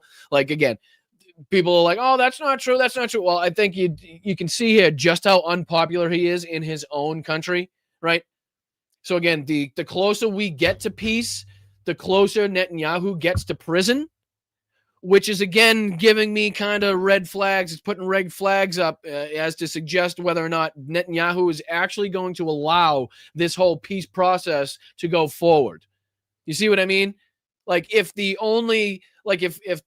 peace process going forward and everything going, as it's planned and every bullet point hashed out and everything goes like that, is leading closer to the demise of Benjamin Netanyahu, right? Like, he's going to be fighting for his ever-loving life over there, trying to stay out of prison. And that's even before any of the war crimes. That's just with the corruption and shit that he's facing in his own country from his own, administration and leadership there.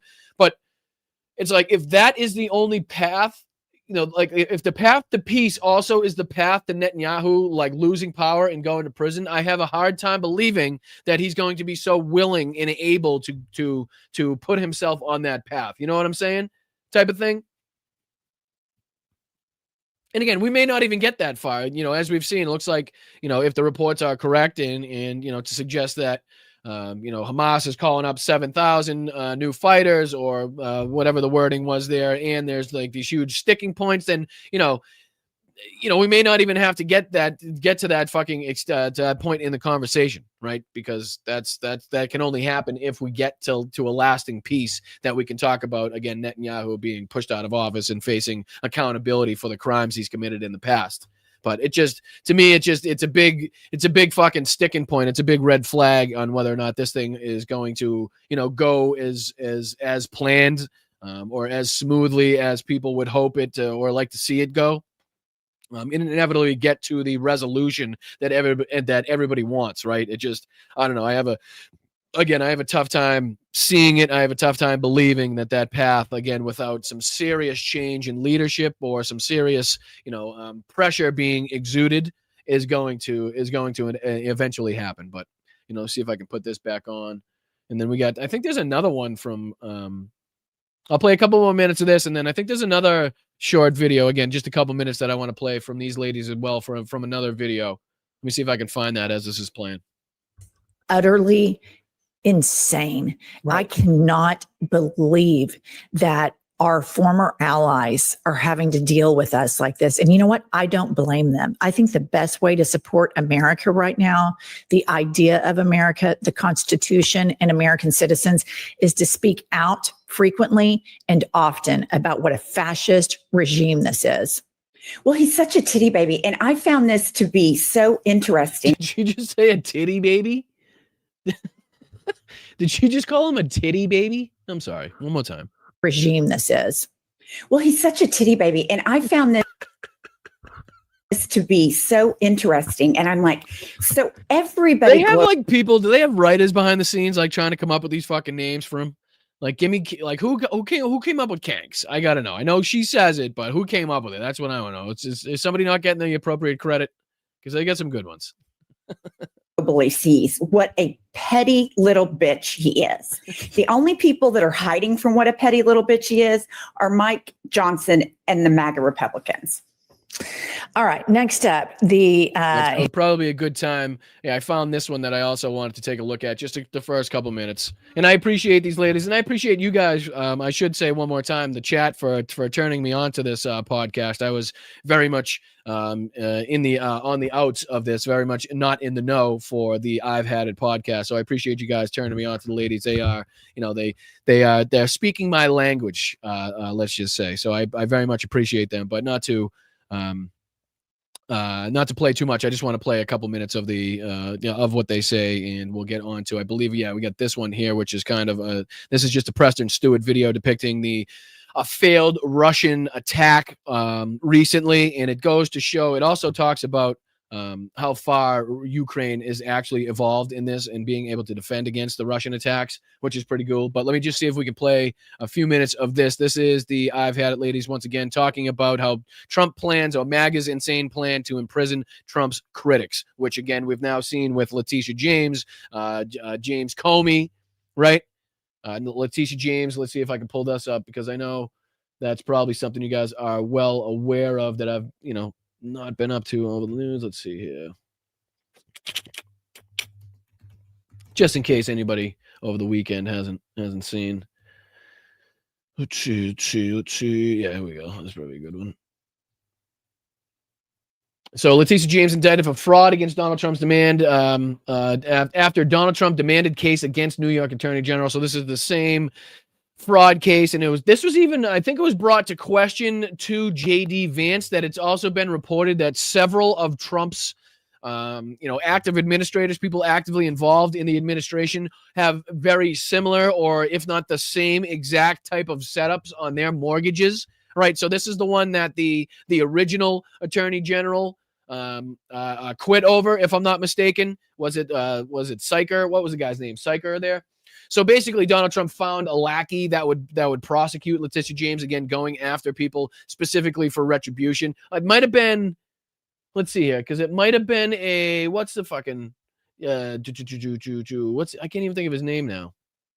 Jim Jordan. I think it was Jim Jordan questioned on this, and he gave a shit answer. Questioned on Letitia James. Let's see. Videos. Let's see. Jim Jordan. What was he on? I don't know what station he was on, though. What's the problem? 'Tis the problem. Well, basically, he's questioned. He gets wrapped up in it, where he says it's he pretty much, just comes out and says it's about retribution, right? It's definitely about going after people that once went after Donald Trump, regardless if what they committed was crimes. And then again, I think he's asked, it's either Jim Jordan or J.D. Vance, where they're questioned about, let me see if I can put in J.D. Vance, about other members of the Trump administration also having similar Doubles down on false claims. That's not it. That's not it. 2 days ago. State of the Union. Is this it? Let me see.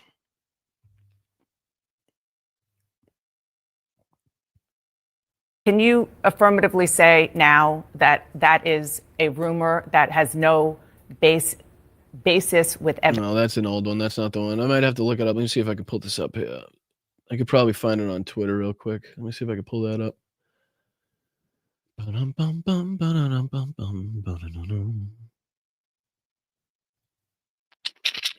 Let's see. I think it was this one I saw it on. Put this on the screen for you guys. Share screen instead. Boom. Boom.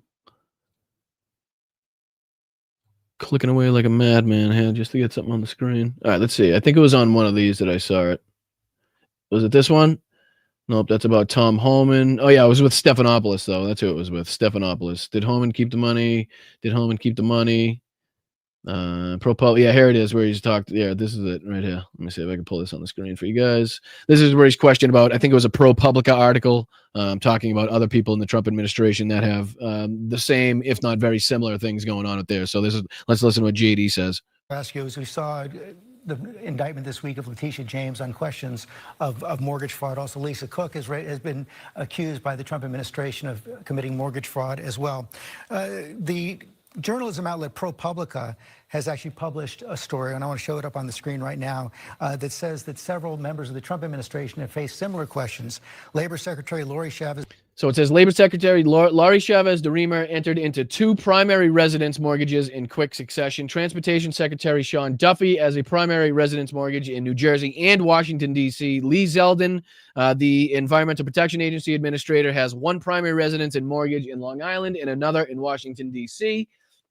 And again, I'm not, a real estate agent or, a properties expert, but, I'm not exactly what they're alleging to be the illegal act here. But again, per ProPublica, if what they're reporting is true, it seems like there's a lot of people that have explaining to do inside this administration that may have a problem with Letitia James being indicted because they'll be next on the chopping block. If again, this is again illegal, which I'm not saying it is. I'm not 100% certain with the about the rules and regulations that they're so talking about, especially in the states like this. Mr. Remmer entered into 2 primary residence mortgages in quick succession. Transportation Secretary Sean Duffy has primary residence mortgages in New Jersey and Washington, D.C.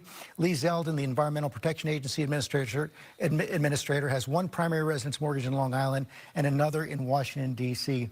How do you respond to critics who say that the Trump administration is engaging in a double standard here? Well, I'd say 2 things, George. First of all, ProPublica is basically a left-wing blog. I'm not shocked that you found a left-wing blog. Basically a left-wing blog, ProPublica. Okay. All right. So attack number 1, just kind of discredit the source. That's number 1. That's obviously in the Republican playbook somewhere. The memos that go out every single morning is just, if you get a question you don't like, immediately attack the source. And if it's not the source, attack the journalist. And if it's not the journalist, attack the photographer. If it's not the photographer, attack the location. Blog that can attack members of the Trump administration. But second, and this is the most important, is what does the law say? Letitia James was indicted in a left-wing... Be careful, JD.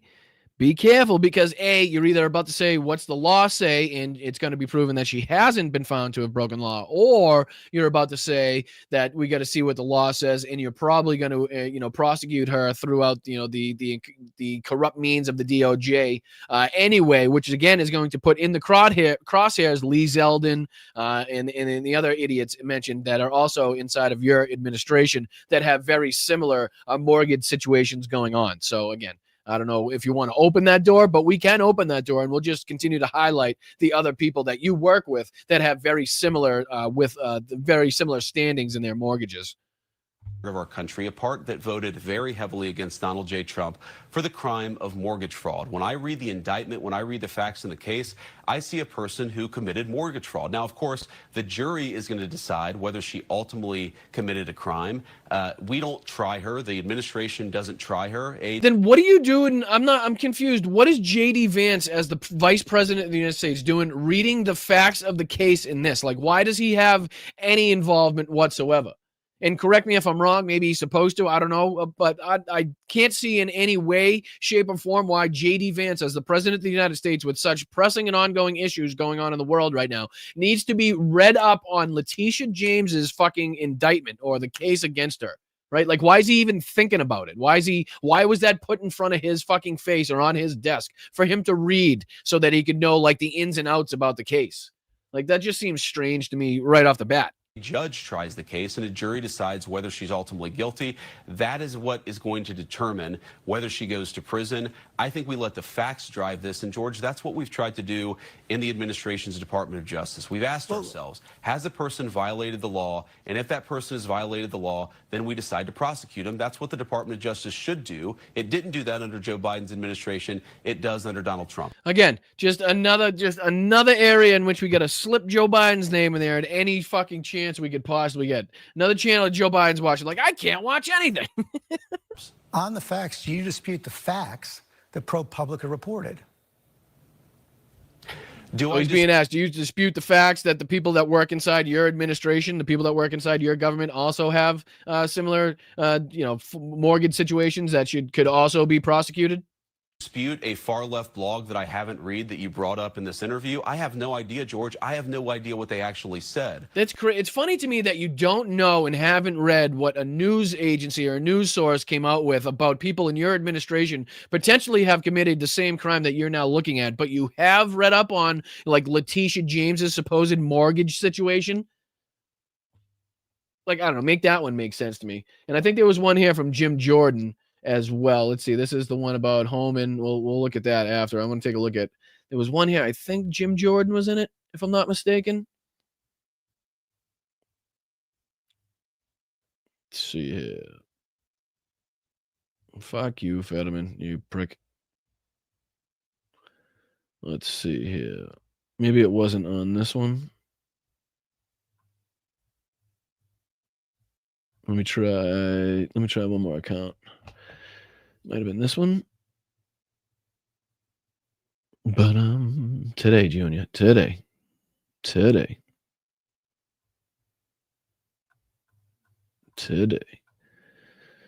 October 6th. That's not it. You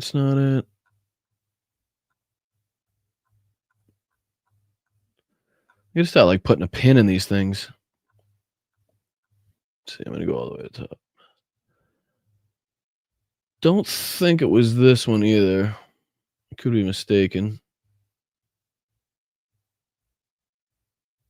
No, it wasn't that one either. So it must have been Disaster Alert? Why would Disaster Alert post it? That's a question.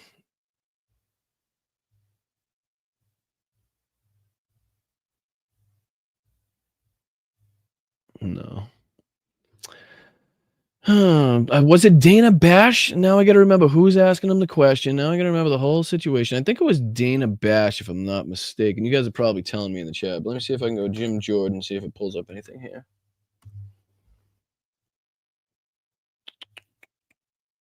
Is this it? We'll look at the Jim Jordan's aggressive video, the text. Is this from this morning? Yeah, maybe it's from that interview right there. All right, here we go. Yeah, this is the video. I told you I'd get it. Bear with me. You guys are patient. I appreciate you guys. But yeah, this is where Jim Jordan is questioned about the indictment of Attorney General Letitia James as well, and see how he kind of gets stuck here. And he's not as good as this. He's not as good at this as J.D. Vance is, and not giving J.D. Vance too much credit, but he's a lot better of like worming and squeaming his way out of these fucking questions because he's just a slimy, like fucking Weasley, oily hack. And Jim Jordan is just a moron. So he's not as good as getting himself out of this. He's actually really good at getting himself into situations like this. So check this out where he's questioned. But, I mean, Jim Comey, by the way, Jim Comey is where it all, so you talk about weaponization, that's where it all started. 9 years ago, Jim Comey's the guy who took the dossier paid for by the other But party's that's not what he's being prosecuted for. Used that. I understand that, but I'm just saying this is, you want to talk. So he brings up the first thing he says, the first, examples that he brings up are not what he's being prosecuted for. And she brings it up and he's like, okay, now he kind of backs himself into a corner here, trying to figure out what he can say next. About weaponization, Jim Comey's where it started. That is Are you totally where worried- it started. He took the dossier, went to the secret court to get a warrant to spy on the other party's campaign. So this And is we know that- retribution, Then they then? changed the intelligence community assessment after the first. So you're first- saying no, this no, is no. This retribution about against looking him? at the facts, looking at the law. No, I'm just saying Jim Comey. This is you mentioned weaponization. I'm saying that's where it all started. He's an idiot. He's a bumbling moron. So he screwed himself here by talking about things that he's actually not being prosecuted for in the case of James Comey, right? So he's not being prosecuted for the fucking, whatever he's talking about there with the, the dossier. So basically what you're saying is you're mad about all these other things. So you're trying to get him tripped up in anything possible in order to, exact your retribution because he went against what Donald Trump, had to say. It's pretty obvious that that's what he's fucking talking about. What I'm saying is happening here is they're looking at the facts and they're applying the law to each individual case. Let me ask. Jim. So, and I think, let me see what else. There was, it looked like, oh, that's the one we played. That's the one we played before. Here's where he's talking about ICE's conduct. Let's see what he has to say about ICE's conduct, which we know has been just incredibly egregious. Like there's absolutely no way to justify any way whatsoever what we've seen now in a multitude of videos all throughout social media. Asking different things. Many times the Antifa people who are protesting against him in these, in Chicago, asking different things. Many times the Antifa people who are protesting against him in these, in Chicago, in these ICE-free zones, according to the mayor of Chicago. I think they're functioning and working under extreme pressure. I think they're doing a good job by and large. I don't know the specifics of the examples you just cited. Are you going to look into it? Well, he'll look into it just like he looked into the the reports of sexual abuse at Ohio State. He'll be right on that, Dana. I'm sure he's going to get right on it. He'll make a couple fucking tear-filled phone calls to people trying to cover it up.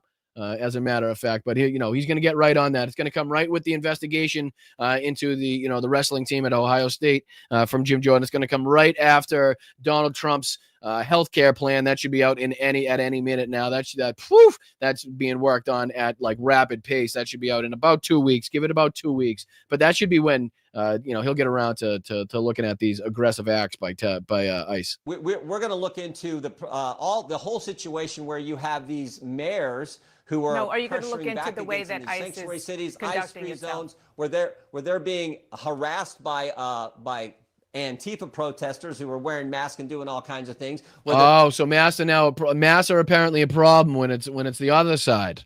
Now masks are a problem because it's like we can't identify who these people are. We have no idea who they are.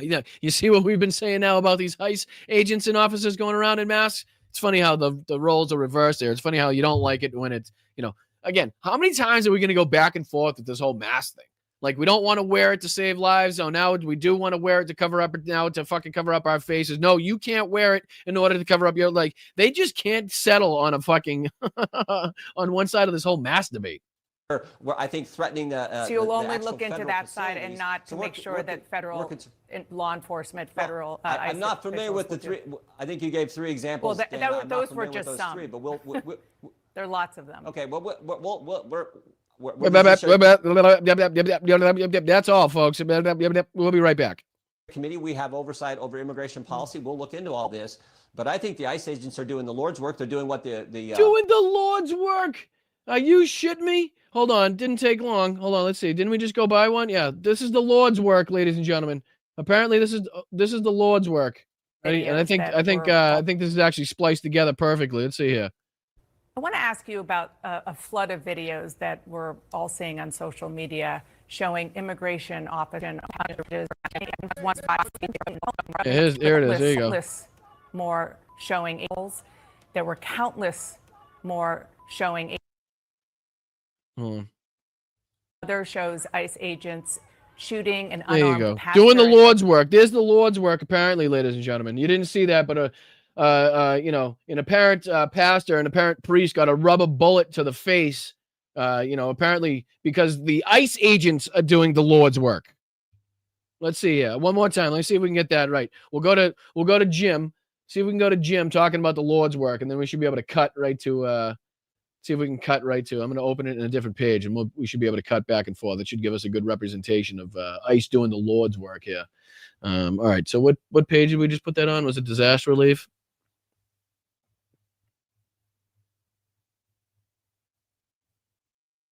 Which one was it? Now I forget. It must have been this one, right? Oh, for crying out loud. It is on... No, just type in Jim Jordan. I got it. I got you.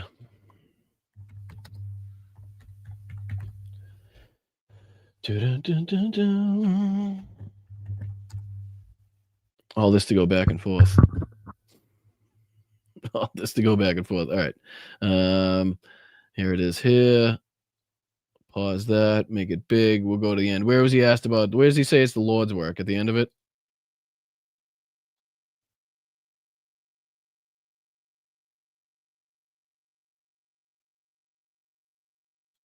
All right, here we go. Ready? All right, so I got it stopped there. We'll stop it. We'll do this. Ready? Here's Jim Jordan stumbling and mumbling, talking about ICE doing the Lord's work, and then we'll cut to ICE doing the Lord's work. There are lots of them. Okay, well, we're the Judiciary Committee. We have oversight over immigration policy. We'll look into all this. But I think the ICE agents are doing the Lord's work. They're doing what the All right, so ICE agent, that's Jim Jordan of the federal government talking about ICE doing the Lord's work. Let's take a look at them doing the Lord's work. Why don't those we? examples you gave. Ready? What I do know Here's Pastor this in the one. head with Yep. pepper ball. Another one. Another There we shows go. ICE agents shooting an unarmed There you go. There's pastor the in Lord's head with work pepper again. ball. One more Another time. shows ICE agents shooting an There unarmed you go. pastor The in Lord's head. work being done there by the ICE agents with the rubber bullets as they're 35 feet above any trouble, perched up there like snipers with full fucking battle gear, shooting down at, again, an apparent priest or a pastor there who was actually apparently trying to do the Lord's work. So again, the hypocritical fucking nature in which they're talking about this is just, it's literally blown apart by one single video. By one video of ICE being perched up on top of a fucking 35-foot platform on a roof with fucking full body gear as people aren't doing anything aggressive, nothing going on, right? Only one person that I see two people dressed in black. One of them because he's a priest, the other because he's, I don't know, dressed in black and got a gas mask on, probably for good reason considering the way that ICE is using tear gas in other videos. But nobody they're just holding up signs, speaking their piece, being shot in the face, again, by the people doing the Lord's work, if you ask Jim Jordan there. Unreal. Let's see if there was any other, what did JD have to say in his stupid friggin' interview as well? There's a couple more clips from him. Let's see. I know he was questioned on Tom Homan taking the 50 grand. Let's see what he had to say. Let's see here. I think that was on Osen. Was this? Yeah, it was a couple more here. Let's see what he had to say about Homan. Let's see here. Where was that one? Fake story. Democrats, tariff revenue. Don't care about what Fetterman has to say. Trump administration rescinded some of the layoffs. I know he's talking about Homan in one of these things, right? See. Do you believe he committed a crime? Oh, here you go. There's where he's questioned about. Again, we know we've talked about this case on the show where Tom Homan was set up in an FBI investigation. Again, this wasn't like some left-wing, left-leaning investigation where he was caught on tape taking $50,000 cash in a duffel bag. And apparently, as we heard question the other day, Pam Bondi doesn't care about that. She doesn't really care where the $50,000 went. She doesn't care if Tom Homan kept it because apparently that was all settled before she got in there. And again, it still hasn't been settled. So how it was settled before she got in there remains a question unanswered. But this is J.D. Vance, a question by Stephanopoulos about Tom Homan keeping the money or giving it back. Let's see what J.D. Vance had to say in this instance. The White House border czar Tom Homan was recorded on an FBI surveillance tape in September 2024, accepting $50,000. Again, an FBI surveillance tape. This isn't like somebody suggested or somebody reported once, or, fucking some bum on the street, claims to have seen something happen. This is the FBI on fucking film, on tape, on video, on 4K, bright as fucking daylight, having Tom Homan taking a bribe, $50,000 cash bribe. And somehow he still managed to weasel his way out of this, thanks to, I guess, the Supreme Court and their rulings. Dollars in cash. Did he keep that money or give it back? George, you've covered the story ad nauseum. Tom Homan did not take a bribe. It's a ridiculous smear. And the reason you guys are going after Tom Homan so aggressively is because he's doing the job of enforcing the law. And you see how they kind of get out of that? You see how he gets out of that with the legal jargon, the legal fucking rhetoric? Like, because of the Supreme Court's ruling, it's probably correct that he technically didn't take a bribe, because, again, bribery is legal now. Again, if you ask the Supreme Court, apparently. So again, I don't know, maybe under technicality, and that's the way they're trying to get around this. Who the fuck knows? I don't know. And again, it's only because of corruption inside the Supreme Court, inside the right wingers on the Supreme Court, that there's even a fucking discussion that needs to be had, whether or not a federal fucking officer accepting $50,000 cash in order to, I don't know, either give or deny contracts or hand out money of the federal government to a certain company or certain companies. How that's not illegal is fucking beyond me. But, we allow insider trading as well, so I guess this isn't probably that big of a surprise. But again, I think that's how he's getting around this legally. But he does not ever say whether or not they never won. Pam Bondi didn't answer the question. J.D. Vance won't answer the question. Did he keep the money? Because, again, this is on, and because they're in charge of the fucking recording, I'm sure, right? Dan Bongino, Kash Patel, Pam Bondi, I'm sure they have access or the ability to show us or have that film never be shown. So they have the ability to, again, say and obfuscate and get around this, because we'll probably never see, unless somebody else gets into office and that video still exists, that exact video, what was said in that video, right? So all he has to say, he can't answer the question. Did he take it? Did he give it back? Nobody will answer that. I think it's really preposterous. I know Tom. I think that he's a good man. He gets death threats. You think that he's a good man? That doesn't sound too confident. That doesn't instill too much confidence. You know him very well, but you think he's a good man. You're not sure? Seemed a little unsure of yourself on that one. You want to rephrase that? He gets attacked. He gets constantly threatened by people. Yeah. Enough of your whining and bitching, complaining for your fucking so emasculated buddy there. I mean, let's pile off the fucking let's get off the cheerleader pile, and let's just can you answer the question? Did he keep the 50 grand or did he give the 50 grand back? Because we knew at one point he took it. So what happened with that 50 grand? But JD ain't going to answer. He has the audacity to want to enforce the country's immigration laws. I think that it would be a much more interesting story about why is it that Tom Homan, who is simply enforcing... Nobody gives a shit what you think is interesting or disinteresting. Nobody gives a fuck. That's not the point of this fucking question. That's not the point of the interview. We don't care what you think is interesting. We care what's fucking legally been found and what we can prosecute. That's what we care about.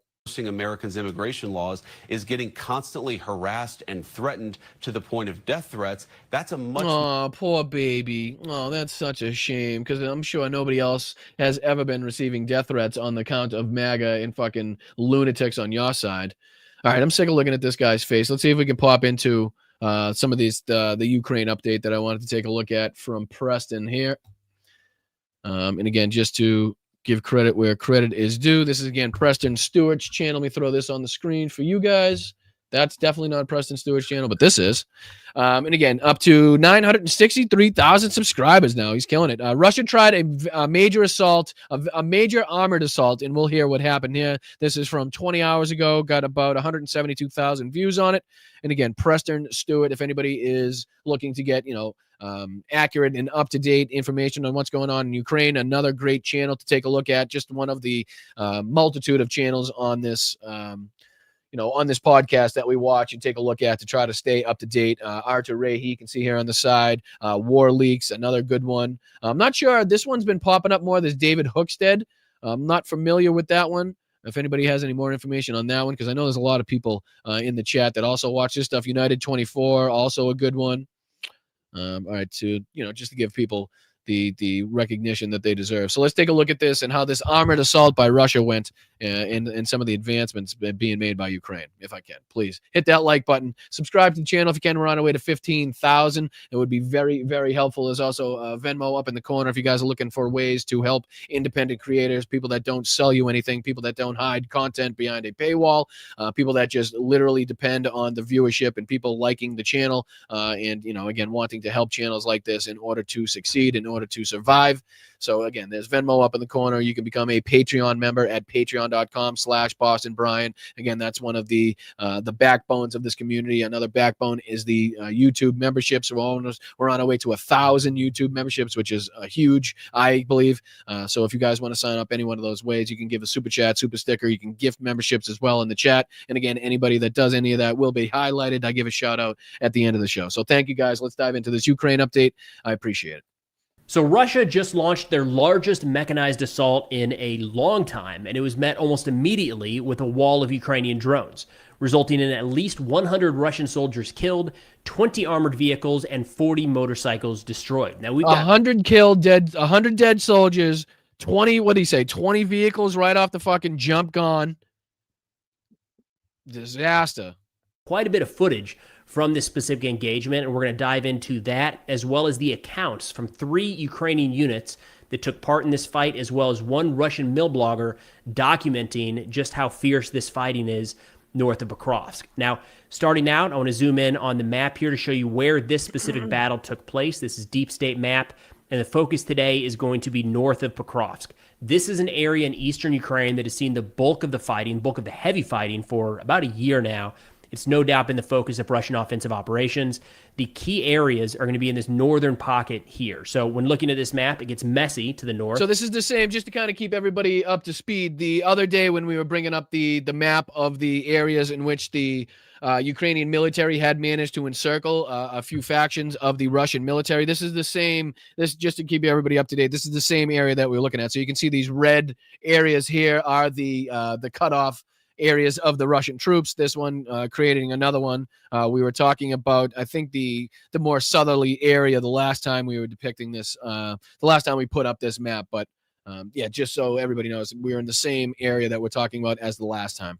The tan area is area held by Ukraine. The red held by Russia. The gray area is disputed territory. Blue and green is territory once held by Russia, since liberated by Ukraine.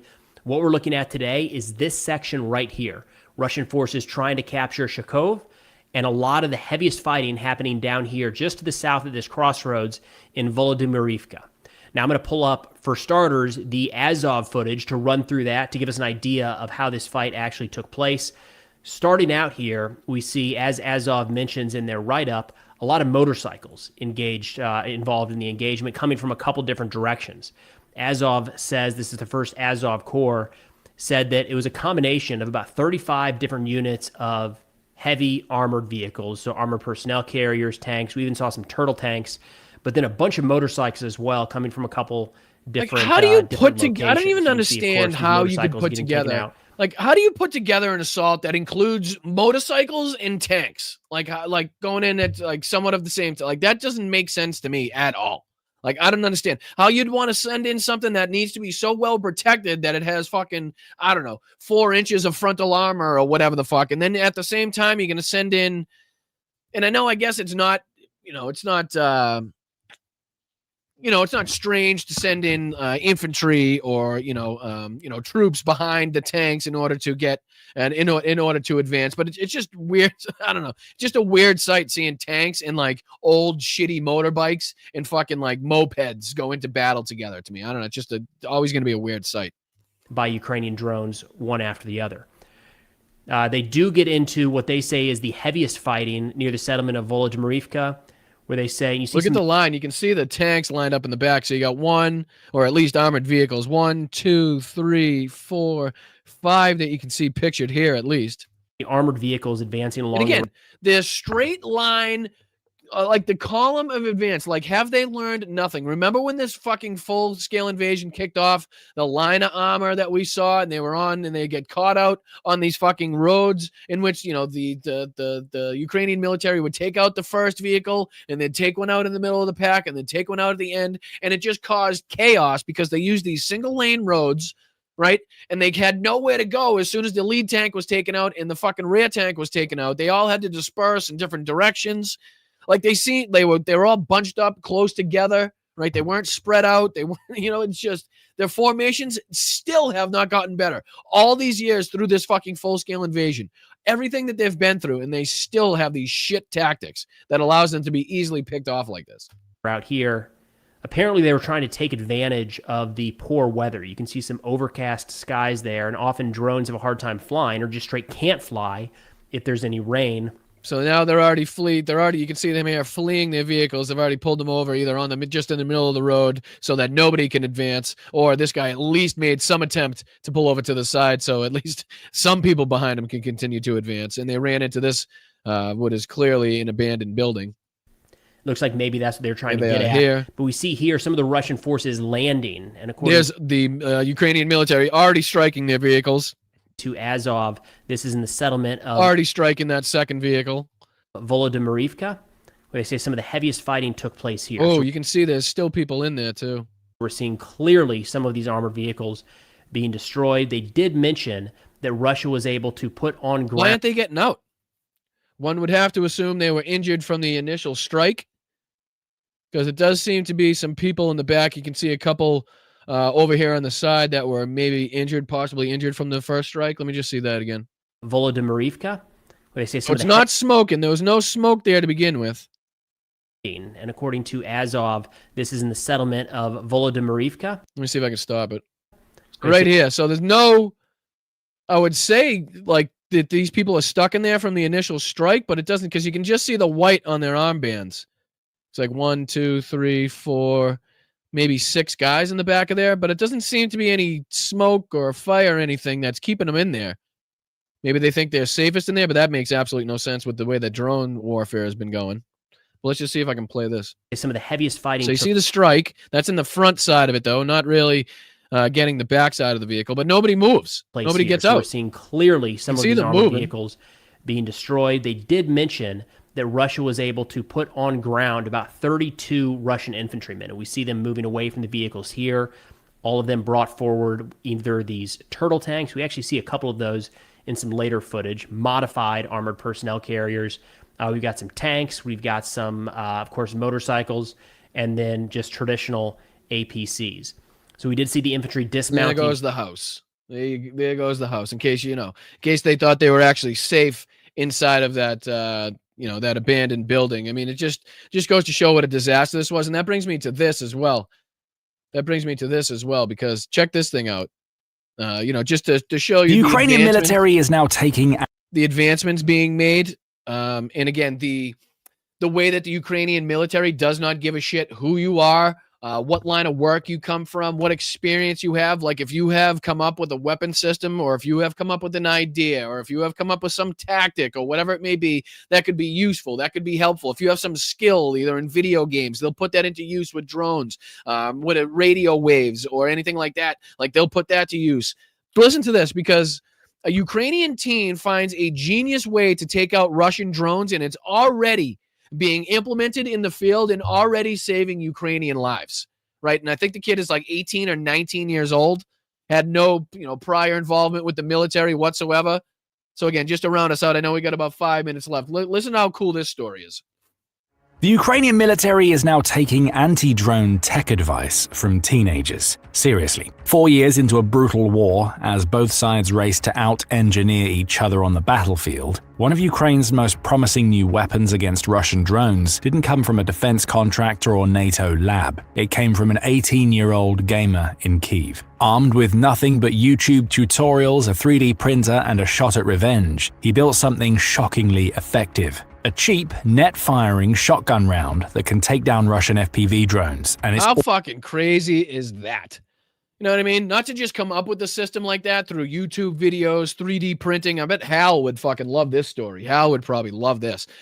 But, I mean, not only that, but to make a system that could be like replicated to a point where it could be already implemented and already saving lives on the field is just fucking, I cannot I don't know, impress upon you how remarkable that is. Again, and how remarkable it is that the Ukrainian military were willing to listen, were willing to hear this out, because I guarantee you if this 18-year-old kid showed up to the doorstep of the Pentagon and was like, hey, I got an idea for how we can shoot down drones, they'd be like, okay, kid, fucking piss off, brother. Like, yeah, call this number and set up a meeting sometime in the next 15, 40 years, maybe.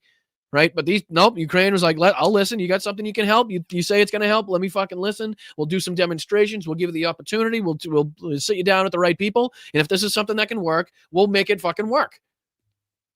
Already saving lives on the front line. It sounds absurd, but in Ukraine's war for survival, this is innovation, and this teenager may have just outsmarted $1 billion arms race. Let's take a closer look at how the war's most unlikely weapons developer is reshaping the battlefield and what it says about the future of warfare. Right, check this out. Check out how ingenious this is. And again, 18 years old, 3D printing, YouTube videos. Check this out.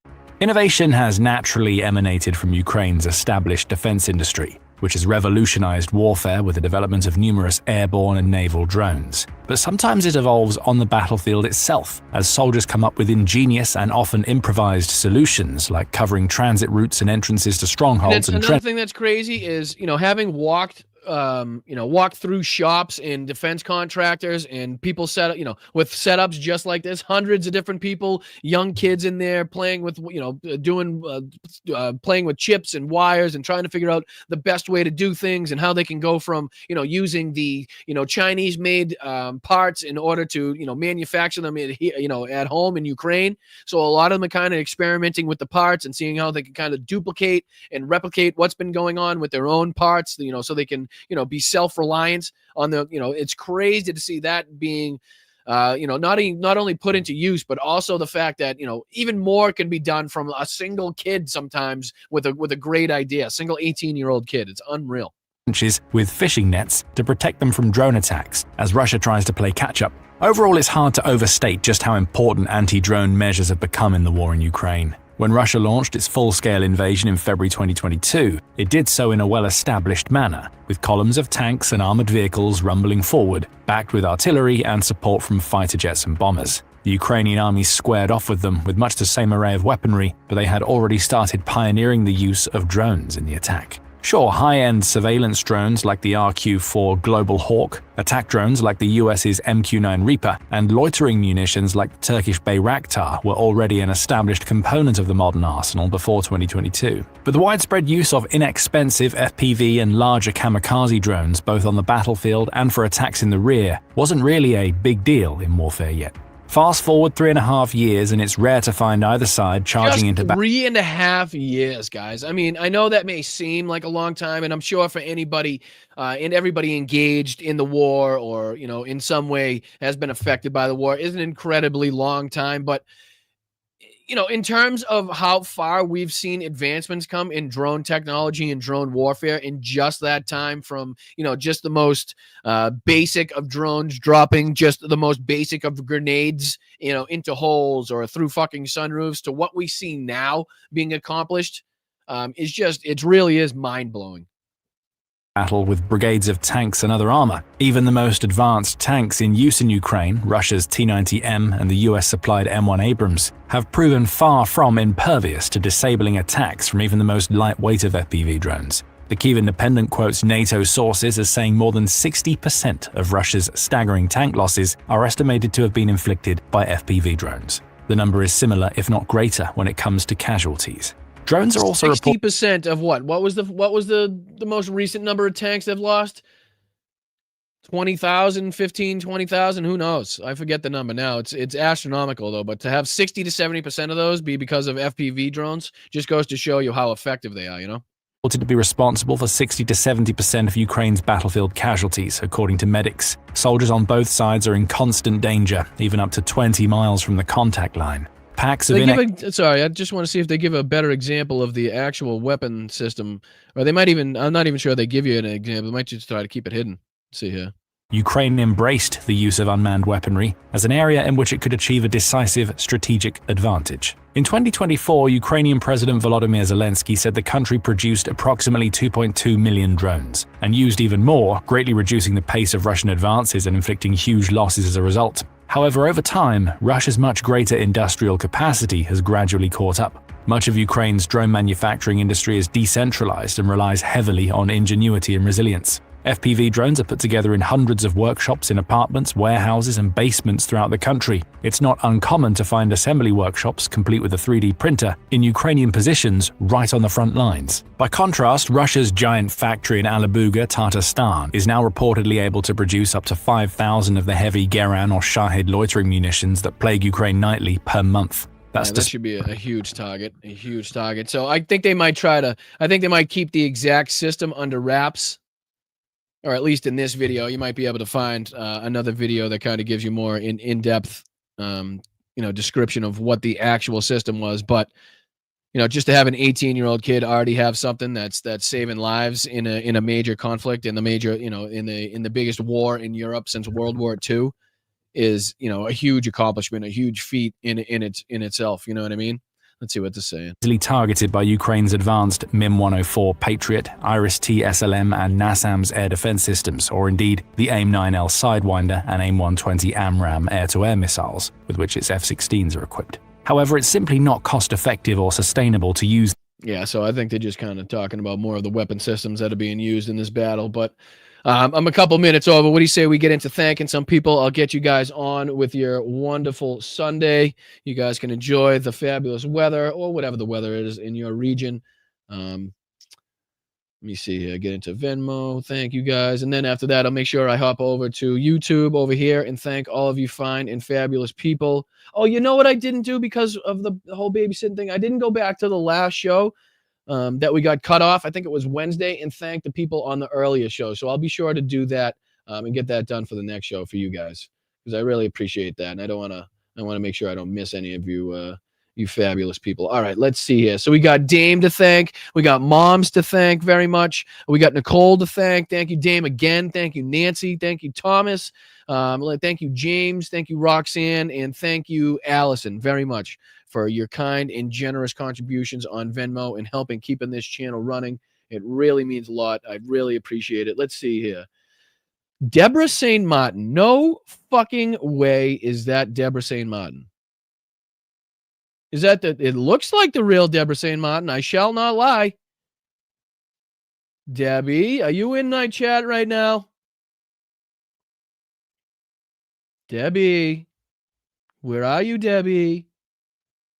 Say hi, Debbie, if you're in there. Debbie is an old friend of my mom's. We used to swim at her pool fucking constantly. I think I spent more time in water than I spent actually breathing air as a child. So, Debbie, if that's you, and I have no reason to believe it's anyone other than you, considering the picture looks exactly like you and it's your name. But thank you so much. I appreciate that. Thank you for being here. I didn't even know you were on the old YouTubes. I did not even know. I'm sure my mom dragged you into this somehow.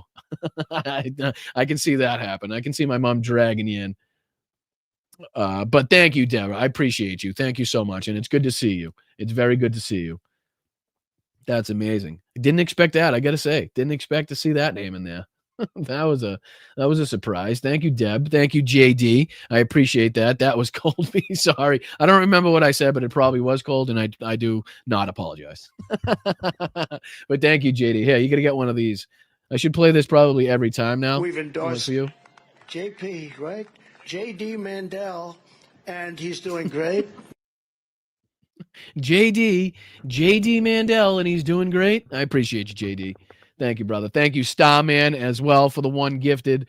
I really do appreciate that. I love seeing new names in the chat as well. That's what keeps me going, is to see that, new people are finding the show, not only finding it, but liking what they're seeing, liking what they're hearing. And if they're not liking what they're hearing or liking what they're seeing, at least liking the cool people in the chat. That's probably the last line of defense to keep over here if you can't stand what I'm saying. But I appreciate that, Starman. Thank you, Bridget, as well. What's up to you? Let's do this. Thank you so much for being here for 5 months. Shout out to you. Thank you for everything you do for this channel. Thank you for your contributions and your loyalty. Thank you, Victor. Terrible things are happening outside at any time of night and day. Poor helpless people are being dragged out of their homes. And Frank, quote, again. Now, if that doesn't scare you, right? If that doesn't scare you, considering the way that you could, put that as, with what's going on in today's society, which is, I'm sure, absolutely the reason that you put that there, Victor. But again, it highlights and it depicts and it shows very well how far we've kind of slidden back as a society, allowing to happen what's happening right now with, again, things like this taking place every single day in this country. People being dragged out of homes, their vehicles, schools, in front of their kids, being shot in the head. This isn't hyperbole anymore. It's literally showing up on your doorstep, in your city, in your community. And more of that's happening every single day. So, Victor, you're 100% right. I appreciate you doing that. I appreciate your contributions, my man. Very poignant point to bring up right there. Thank you, Slacks. Love right back to you, my man. Right back to you from everybody in the chat as well, all the Bryantologists. And thank you very much for your kind contributions, always being generous in this channel, being a kind and generous member, I should say. So thank you, Slacks. I appreciate that. Have a wonderful rest of your weekend. Kristen as well. Thank you so much, Kristen, for your Venmo. I saw you on there. I appreciate the 5 gifted on YouTube as well. Please make sure anybody receiving those 5 gifted memberships is thanking Kristen for her kind and generous contributions. I appreciate it. Shout out to you. I very let's see. Yeah, I very much appreciate it. Sorry, I thought I read something that I didn't read. But thank you, Kristen. And thank you, Berkeley. Appreciate you, B. Just logging on and starting from the beginning. Keep on keeping on, brother. You know I will. I appreciate you very much. Hope you're enjoying the show from the beginning. Thank you, Ricky, for 17 months. Let's fucking go, huh? Love to everyone, Brian, Mel, and the awesome mods. Yes, shout out to the mods as always. But thank you, Ricky, for being here for 17 months. That's a long time, and I very much appreciate it, as well as the 10 gifted. Let's go. Let go. As if 17 months of loyal membership isn't enough. Ricky was like, fuck it, I'll toss in so another 10 people can feel what I'm feeling. And I appreciate that, Ricky. Thank you so much. And I hope everybody that I say, gets one of those. And again, Ricky, Jesus.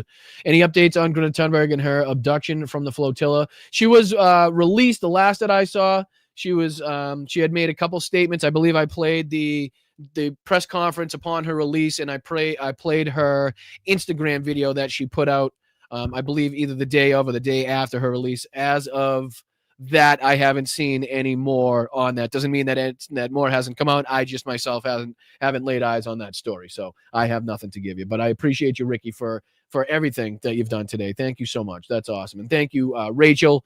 The winner is Major Trump ally. She thanked him, talking about the Nobel Peace Prize in Venezuela. Yeah, right. But I do think, like I was saying earlier, I think there was definitely some pressure being exuded upon her by the Trump administration and people in his inner circle that he needed to somehow get a piece.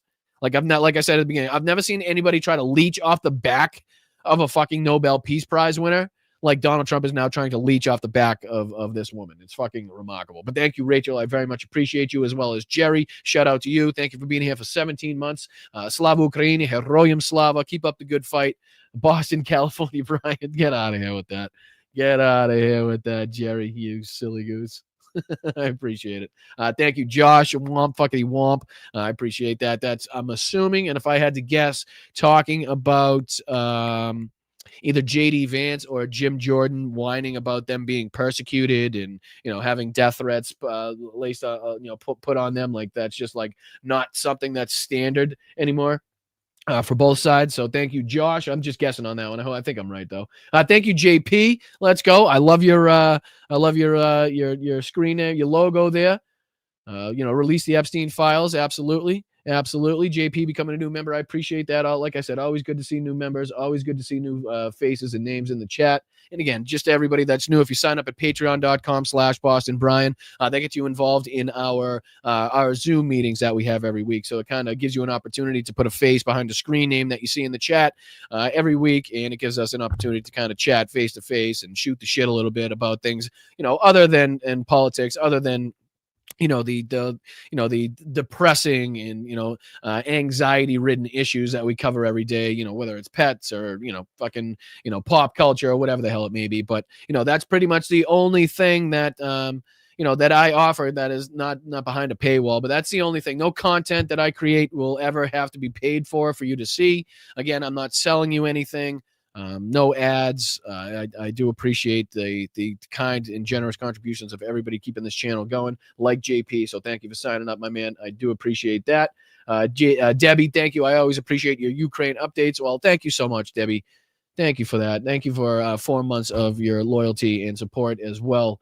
I try to make sure that we, stay as in tune to these major topics, or as many major topics as we possibly can. Sometimes I kind of, get ahead of my skis and trying to cover too much, and we sometimes run out of time, and that inevitably leads something out. But I try to do my best in kind of, spreading the news out to these different pressing issues that we find, obviously what's going on inside our country, but also Ukraine, Gaza, on any of these other conflicts that are set to kick off. I know there was this as well, not to keep you too long, but let's see here.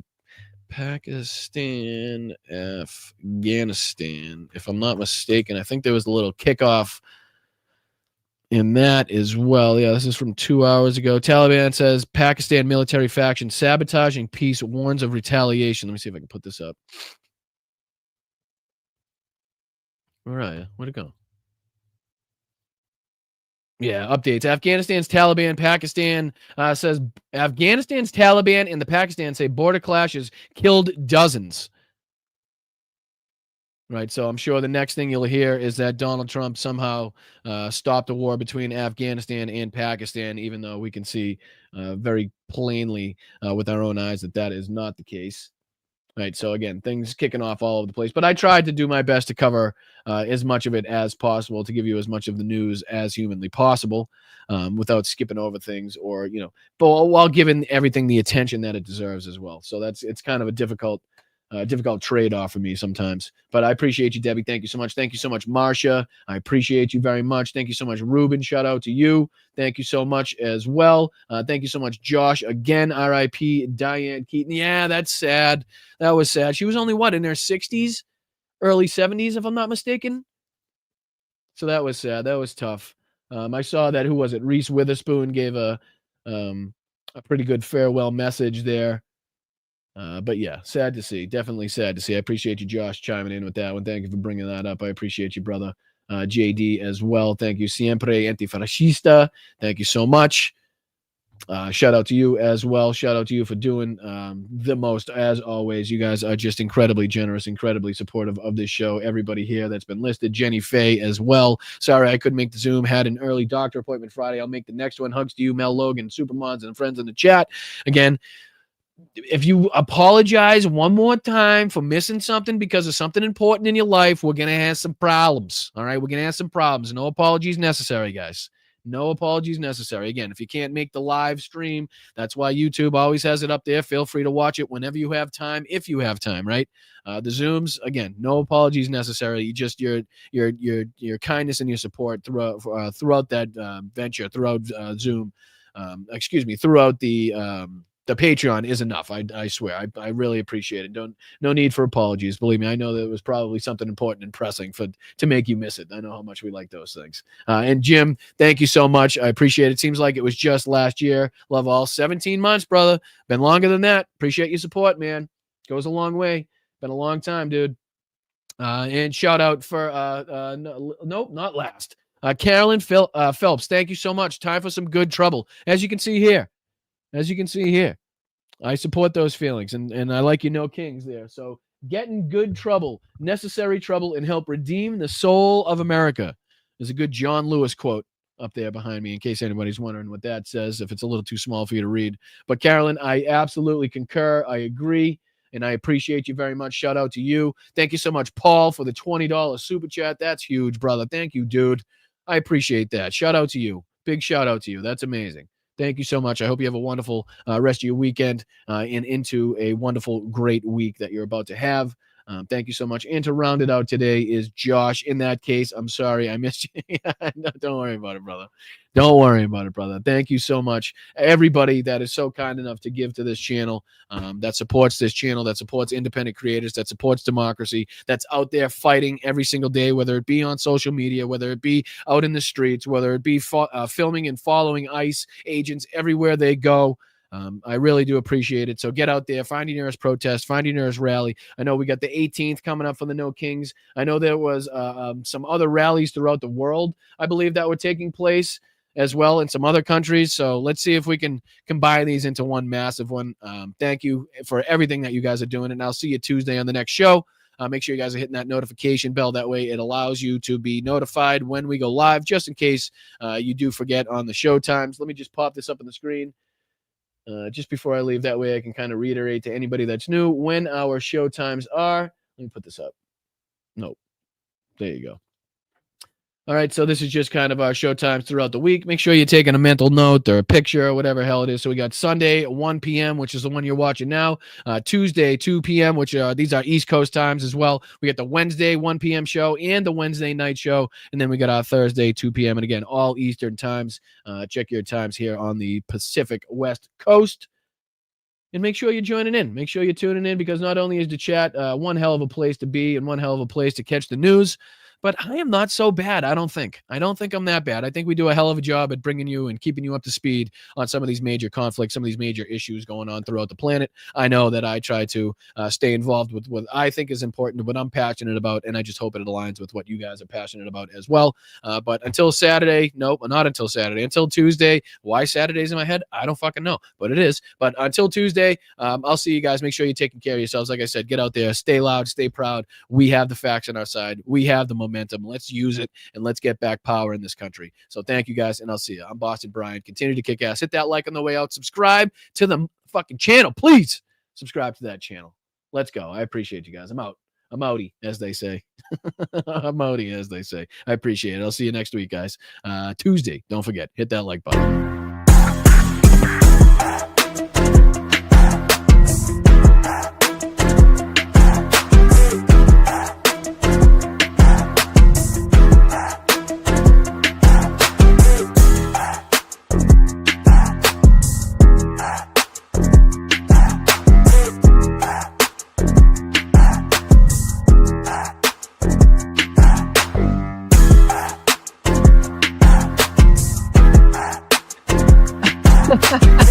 I might have to get that in a drop, Jim.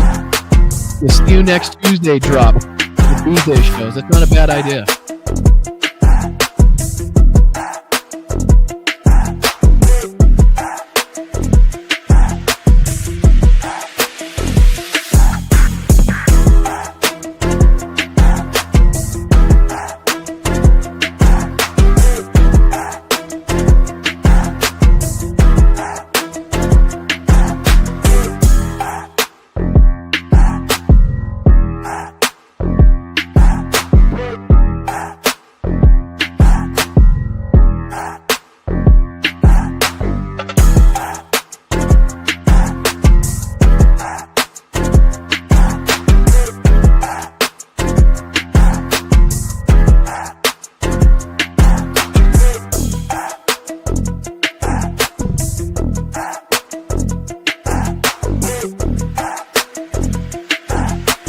Some would say the best, Karen. Some would say the best. That some would be me. I appreciate you saying it, brother.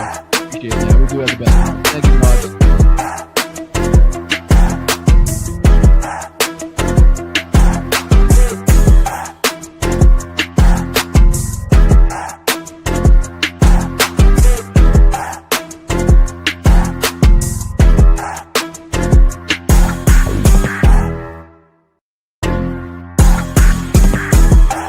When you ran out the healthy arms, you ran out of really healthy. They had great arms, but they ran out. It's called sports. It's called baseball in particular, and pitchers, I guess you could say, in really particular. Wrong. Brian, you're drunk. You're drunk. You referred to my hands. If they're small, something else must be small. Hey, you got a little chubby going there.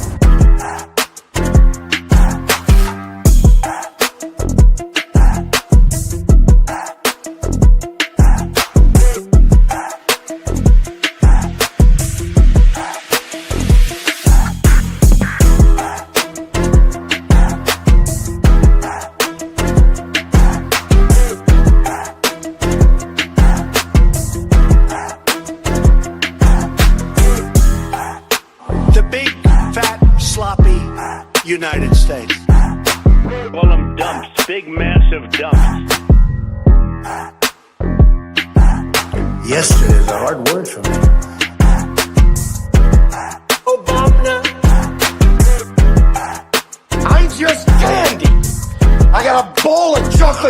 in my underpants.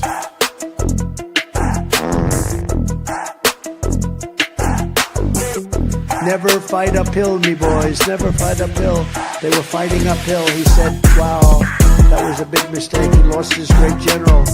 And they were fighting. Never fight uphill, me boys. But it was too late.